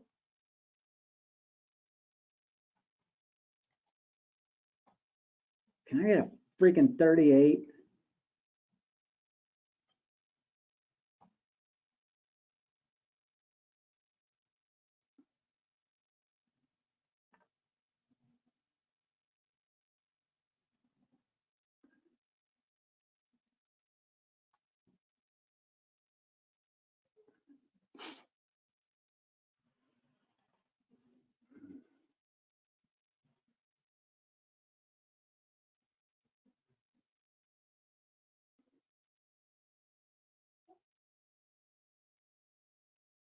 Oh, hold on, because we got one more coming. Give me a sec. I got you. All right. Penny's charging over juice on Tampa, New Orleans. Yeah, that's the over we bet. Good, good, good. That's a good sign.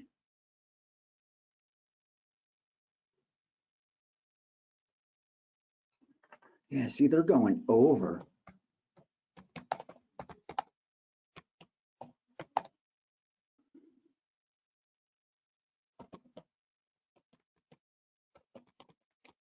That's a phony move. You see that, how that line's dropping the total on Baltimore Cleveland? Okay, how it's down now to 38.5. BMC just went over 38.5 as a 4% play, as a big bet. That's reminiscent of yesterday, where like the sharp groups are doing opposite of what the screen is showing us. And yeah, we're seeing right now the perfect divergence on that Colts Cleveland game. If you see that,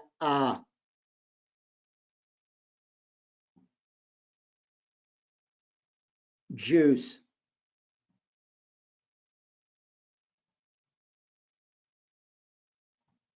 On the Rams side. Yeah, give me a sec. I think that, get ready to fire. The Colts is the last bet we're looking at. Colts is the last bet we're looking at. Again, the totals we're not going to buck with, but I think they're a little bit overboard right now. I'd go under in Chicago. I think that total is just moved too high. I'd go over in Baltimore, Cleveland. I think that total's moved too low.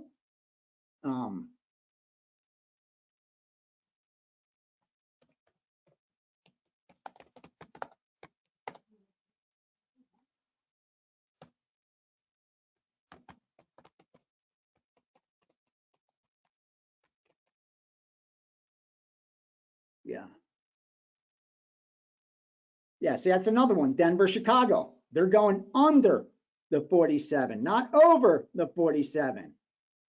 They dummied both of those. Right now, they just gave out over 38.5 Baltimore, Cleveland, under 47 Denver, Chicago. Exactly what we were talking about. Waited till 10 minutes before kickoff, as I've explained multiple times. And what did they do? Come in and go opposite the fucking market. Oh, that's beautiful. All right, let's go ahead. Let's do it. Let's pull the trigger. Indianapolis Colts. Indianapolis Colts. The only question we're going to ask is whether we take the money line or the points. And here with Indianapolis, you can get plus 105 because of the money line action that's coming in on the favorite. Oh yeah, this becomes a no-brainer. It becomes a no-brainer. We're taking plus 105. Indianapolis Colts, money line. Money line.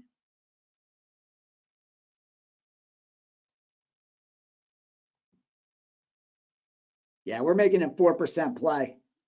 4% play on the Colts. Let's go, Colts. At home.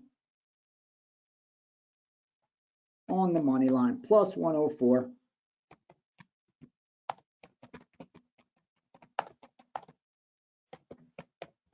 All right, our morning's done. Our morning is done. We'll go over to afternoon real quickly. Probably won't confirm. We'll put them in the chamber, and then we're finished.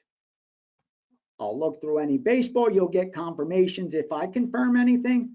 Otherwise, we're good. It looks like we have a ton of plays, but we don't because we split them all down so much.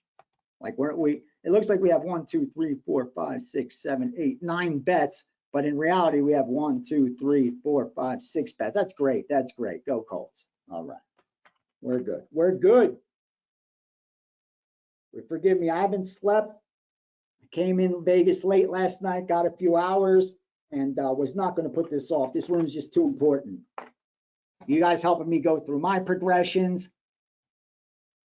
and like I said, starting with this upcoming week, I'm going to consider, you guys let me know right now, what do you guys think? Should we open it up during the week or open it up for an hour on Saturdays also? If you guys could vote real quickly on that, just put Sat or weekday, Saturday or weekday, Saturday or weekday. Where would you like that extra hour added? On Saturday, I'll tell you what I'd do. I'd take 30 minutes and go over any plays, any questions like that, but then we would spend the other 30 to 60 minutes answering questions and covering some, betting theory, some money management, that kind of stuff. And during the weekday, it would probably be 100% asking questions and covering that stuff, unless, yeah, obviously there's a football game going on, a playoff game, or we're looking ahead at some of the games. Oh shit, let me put in my Colts bet before I end up not getting down. Yeah, I'm talking to you guys. I'm not going to get down. Let me get that out of the way. Oh, you're going to give me plus 108? Thank you, sir. Aren't you kind? Thank you. Plus 106. You're not as generous, but it's okay. That's okay. Can't all be generous. All right, what book do we give action to? Let's give this book some action.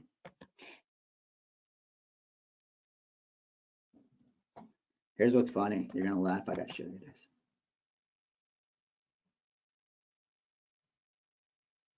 Look, I'm down with this book, and I didn't even want to put anything in. I just want to pay them. I want to pay them so bad to keep this account open. Just yesterday, we lost through it, so I stopped. You're gonna laugh. I just got it, and since I lost yesterday,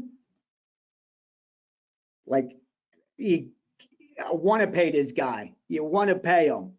Like, you want to keep that relationship where you start off you paying them. Then it's harder for them to screw you. It's harder for them to cut you off. And even when you win, they start to think, well, they remember you coming in as a loser, or, you know, the biggest settlements being you losing. Got to do that. You can't be afraid to take a loss.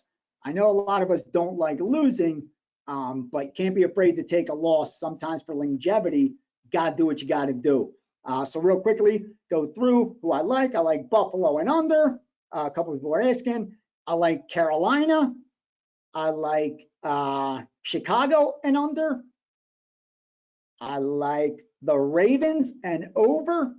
I like Houston. I like the Colts, obviously.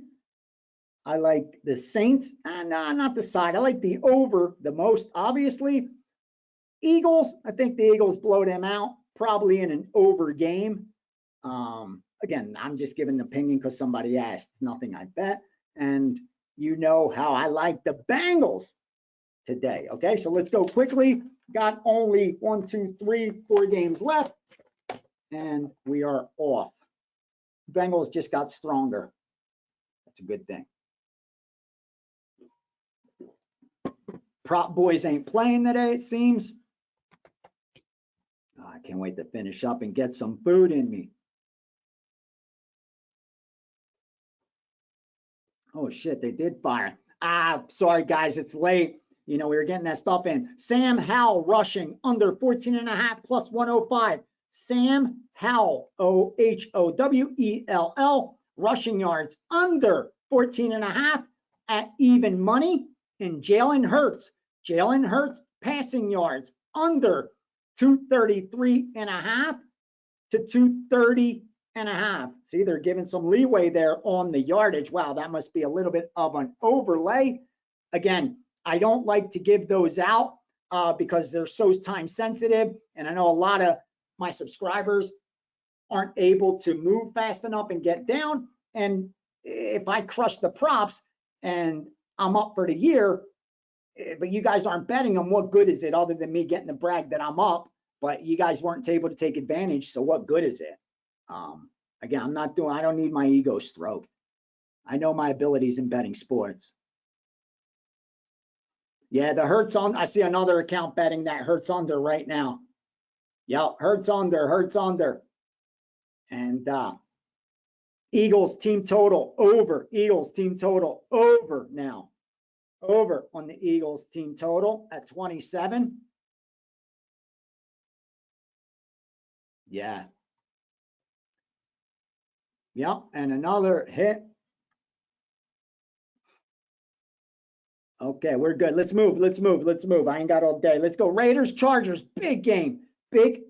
Raiders, Chargers in Los Angeles. Let's go. Chargers should be hefty favorites here, right?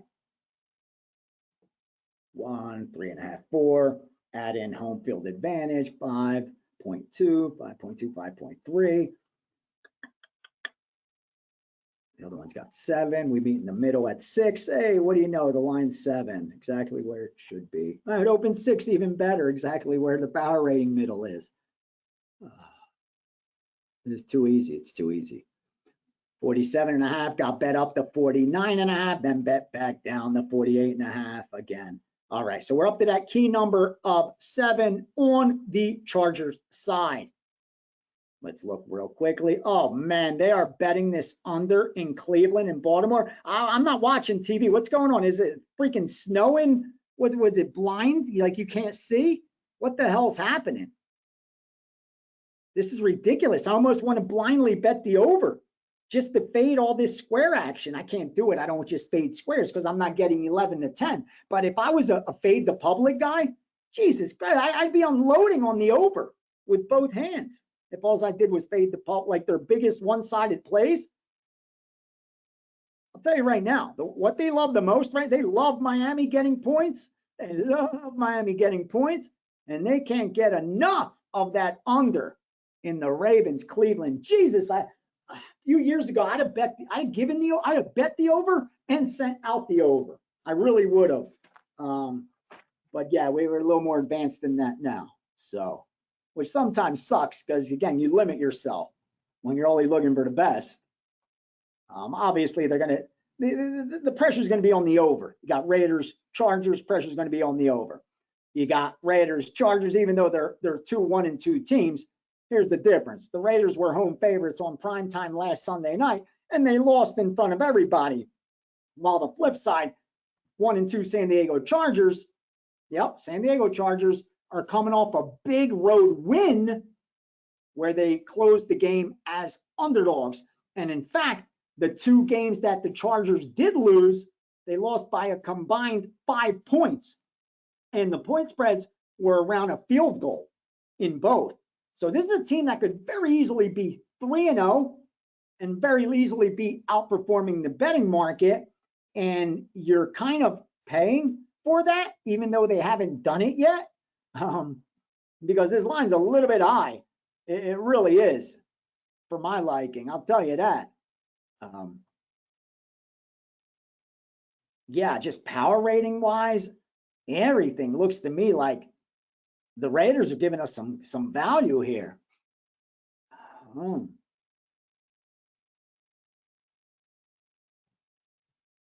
Not going to mess with the total. Obviously, I mean, we know the over pressure is going to continue to come in, and it should only gain momentum. So we'll see where that settles as the later game's on, because that's why we're probably not going to fire right now, because bettors that are behind are going to look to chase on these games. Bettors that are ahead are going to look to double up. That provides pressure on the books based on early results. There's live teasers, live parlays, so lines will be adjusted, and there's not a rush, but we need to start that next page of what we're looking at, and we are going to put the Raiders on the possible list. Let's put the Raiders on the possible list and move on to the next trick. Let's go. Patriots, Cowboys, Patriots, Cowboys. Big game. Forgive me, it's a little bit, it's nicotine, don't worry.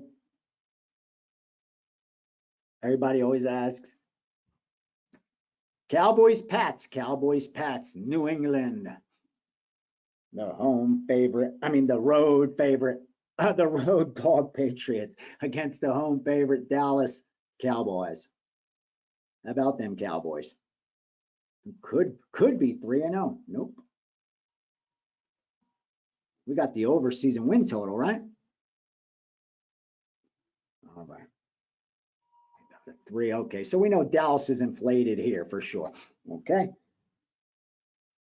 You expect it to be inflated, mostly because Dallas is coming off an embarrassing double-digit loss as double-digit favorites.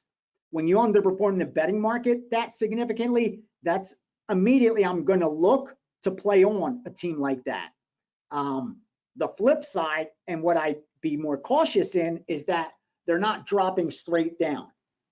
Because when you're dropping straight down, you expect that bounce, that overreaction. They're being oversold, overbought, oversold. Markets are the same, regardless of what you're trading. And what would happen was we would be looking for a play on the Dallas Cowboys. You're 11-point favorites. You lost the game by 12, but you got to zoom out a little bit. And what do we see? The team that's outscored their first two opponents 70-10. So you have a contradiction. You have them having gone in extremely overvalued, and the right thing happened. Arizona covers, not just covers, win the games outright. And now we're kind of on the flip side of that. I think you missed your fade on Dallas. I think we missed our fade on Dallas. That was the spot to get in. They beat the Giants by 40. They beat the Jets by 30. They've only allowed 10 points, and they were playing an Arizona team. That didn't matter if they were home because they were still double-digit dogs. They hadn't obviously looked good all season. That was a great spot to fade Dallas. Now, not so much, because you had New England, which, again, they've just been playing both close games. They beat the Jets. They're 3-point favorites. They win by 5. The games they lost, they were dogs, and they lost by single digits. So they've kind of been hovering. It's hard to get a gauge there. Like I said, the one thing that sticks out so far in these afternoon games, Chargers overvalued. This one, a little more difficult, because it seems like the spot to fade Dallas was last week, and it also seems like the spot to bet New England was last week on the road as road favorites against a Jet team, because they were coming off having lost both home games. So for me, I think we just missed our opportunity in those, and that's fine. There'll be other spots. We wait for teams to fall into those conditions, and then as maybe our network confirms it, maybe some piece of metric that we think isn't factored into the price helps confirm it. That's all we're looking for. So yeah, we're going to sit this one out. Not even any strong lean, no strong lean on the side or the total. Coming off lower scoring games for what we expect from these teams. But again, nothing. We want extremes. We want extreme results. We want to bet off extreme results in one way or the other, on the side or the totals. We're looking for extremes, and we're looking to counter trade extremes. That's the most profitable approach if you're not an MIT scientist or an originator. That's just the truth. That's me being honest on how an average person with decent intelligence could beat 11-10 with proper money management. It's doable. It's doable, but you just got to choose which way you're going to go. And now let's get back down to the 49ers against Arizona. You're talking double-digit spreads, not too much betting action. No one likes to lay double digits because it looks like a lot to cover. No one likes to take double digits because you're usually doing it on a piece of shit team. You're not getting double digits by accident. And they're also harder numbers to make once you get over that 10, 11. Like, what's the difference between making them a 15-point favorite and a 16.5-point favorite? Yeah, it's 1.5 points is a lot, but is there really a big difference? If you cover the 15, you're probably going to cover the 16.5. No. So again, it's just a little different thinking process compared to lower spreads and higher spreads. Again, in this one, instead of breaking down the games, as season goes on, we'll have more metrics. I'm more giving you some of my reasoning and thought process of what helps me confirm, what has me ignore. So we got San Francisco's been, lighting it up. Like we said before the season, that was my NFC pick for the Super Bowl. I wasn't going to tie it up that far in advance because the team was so loaded, they just weren't given a good enough return on investment based on the quarterback risk. We know the quarterback's the most important position. We know it's worth the most points.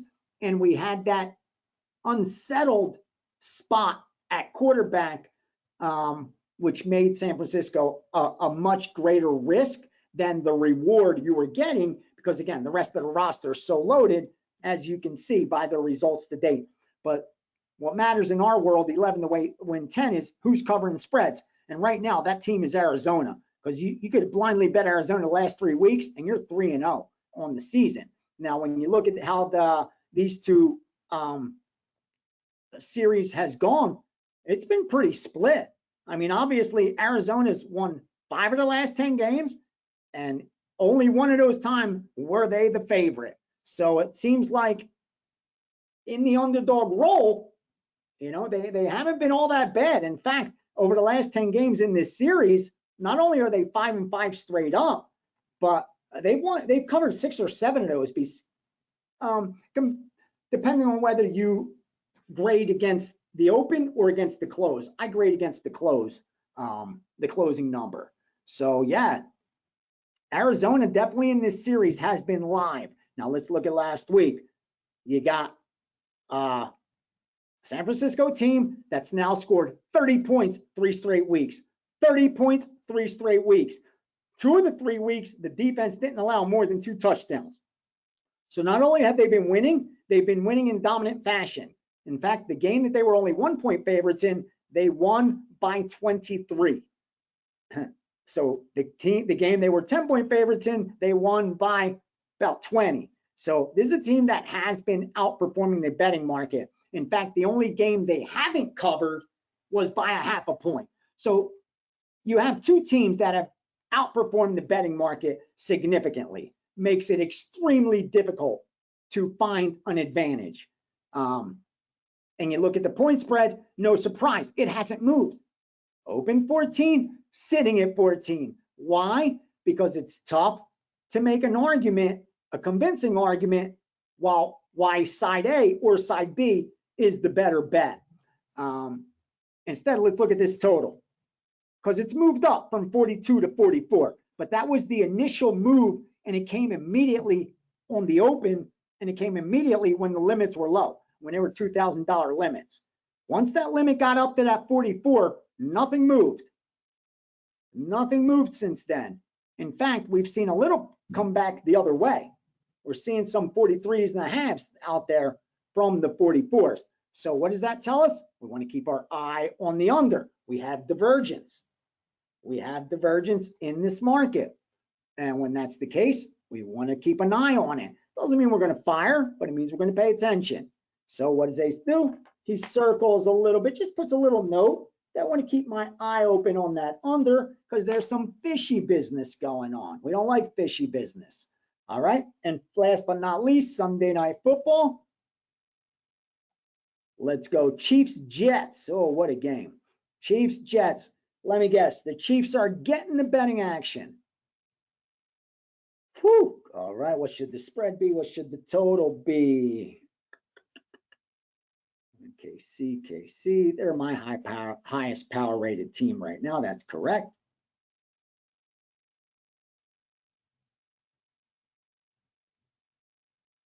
Nine-point favorites. Oh, they don't play in the same division, but they are in the same conference. We'll make it about a 1.5. Damn, okay. So again, the spread's pretty close to where it should be, according to power ratings, which means we got to find our edge a little bit elsewhere. Our total, we come out with about 43. Where are they sitting at? 42, 41.5. Okay. Okay, it was higher though. Okay, so maybe there's some injuries, maybe some weather. It was as high as 45. Okay, so we're seeing a lot of under pressure. And here's the surprise. You had an opening as high as 10, and now you have a low of 7.5 at the win, a low of 7.5 at the Superbook. It's a little bit surprising, I'll tell you that. Because the Chiefs are getting the bulk of the money. Chiefs are getting the bulk of the money. And the sharp money hasn't gotten involved yet. They have not bet this game. What the Jets had, well, coming off of back-to-back losses where an offense could only put up 10 points. So no surprise, you're seeing that pressure on the under. Again, but their defense has played well. Only once have they allowed more than 16 points, and that's against New England and Buffalo. I mean, they gave up 15 to New England, 16 to Buffalo, and on the road to Dallas put up 30 on them, okay? So defense hasn't played bad. Defense hasn't played bad. And what do we got for Kansas City? Obviously, you're just not going to get them on a discount. After losing that first game against Detroit, it's like, what's going on here? They lost by a point. They needed that win and not cover. They'd be sitting at 3-0. But more importantly, they came right back and tore. I mean, the spot was against Jacksonville because they lost against Detroit. We're a little bit skeptical. What's going on here? Is there the hangover from the Super Bowl? And they go in as only 3-point road favorites. They win the game by 8.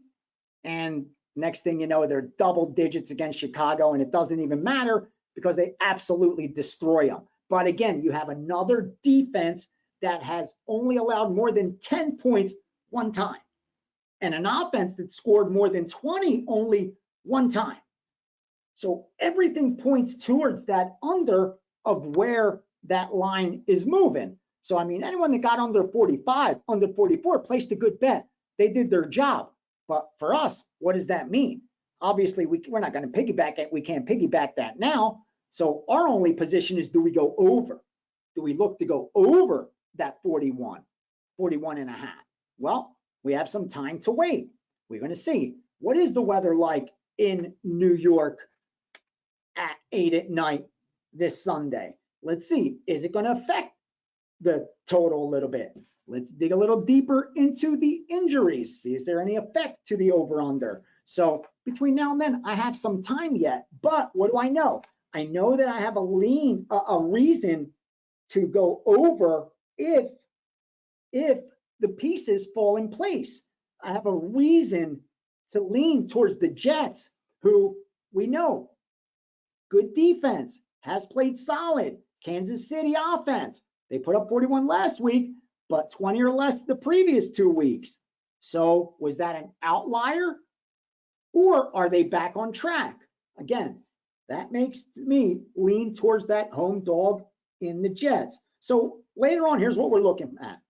Raiders and Jets as sides, under 49ers over in the Sunday night as totals. We may not place a single bet. We may be on all 4 of those. What's going to decide that is how good do these bets look as we move on. Because like I said, lines are going to move. And right now, if these games were going off in 10 minutes, the only bet that I could with confidence say that I would place right now would be the Raiders. I would hope to get 7. It's not out there. The only 7s I see is you have to lay minus 130, which take the 6.5 at that point. It makes no sense at all. And I see that Pinnacle right now. I could get 7, but I got to lay 123 again, 6.5 there, because plus 7 minus 123.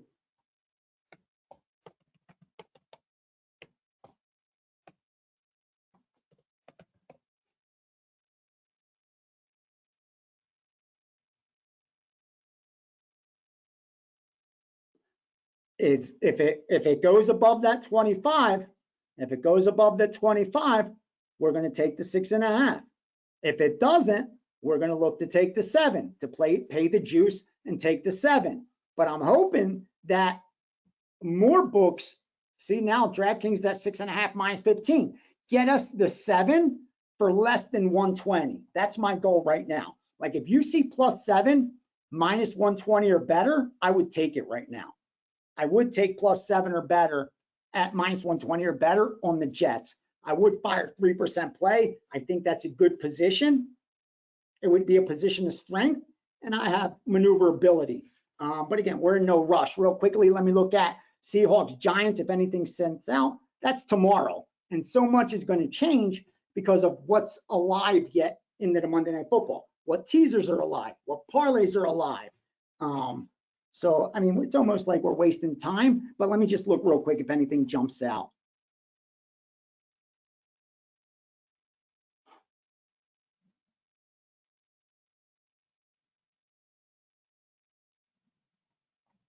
Seattle.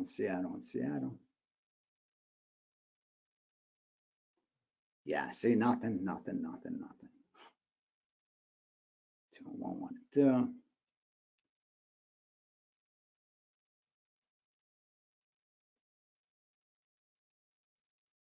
Giants lost as expected, finally returned home, where don't forget, the Giants, their first home game of the year, they lost, remember, 40-0, 40-0.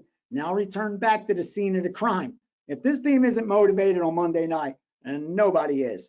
And what do we have? We have a Seattle Seahawks team coming off back-to-back wins, having scored 30-plus points. Remember, 30-plus points. My only regret is that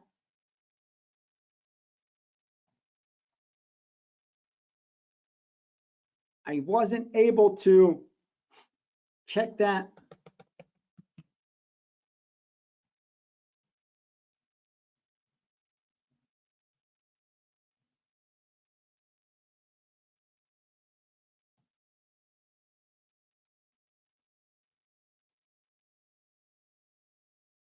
Okay, good. It's not positive EV. I was afraid that the Giants, what's it called? KC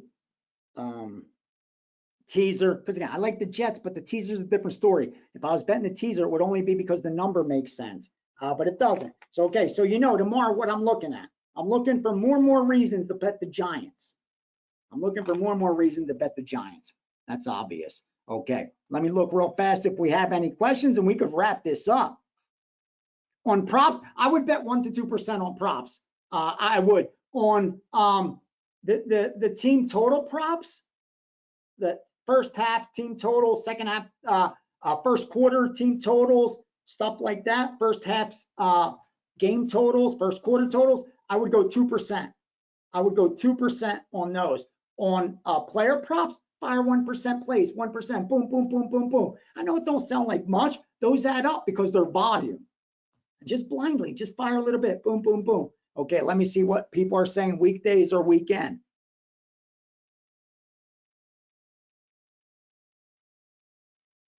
Yeah, it just doesn't make it plus EV. I wish it did. I wish it did. Weekday, Saturday.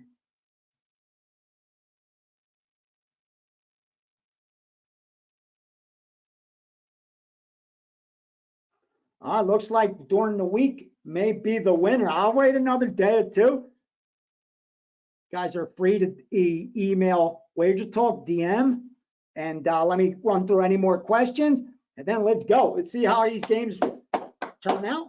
Let's see how the afternoon turns out. Let's close this week off. I'm back. We're ready to go. Good mindset. Like I said, I learned a lot in Florida that will help us here.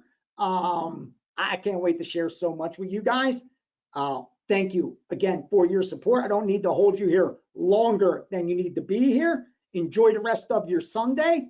Best of luck on your trades. Best of luck on ours that we're in there together.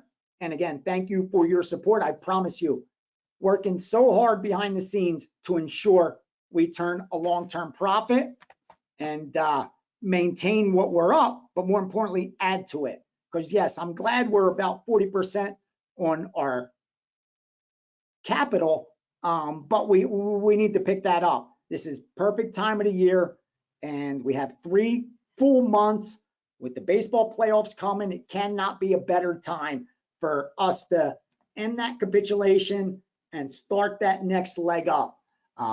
Love you guys. Best of luck today. No more props have jumped out, so we are good to go. Let's do some damage.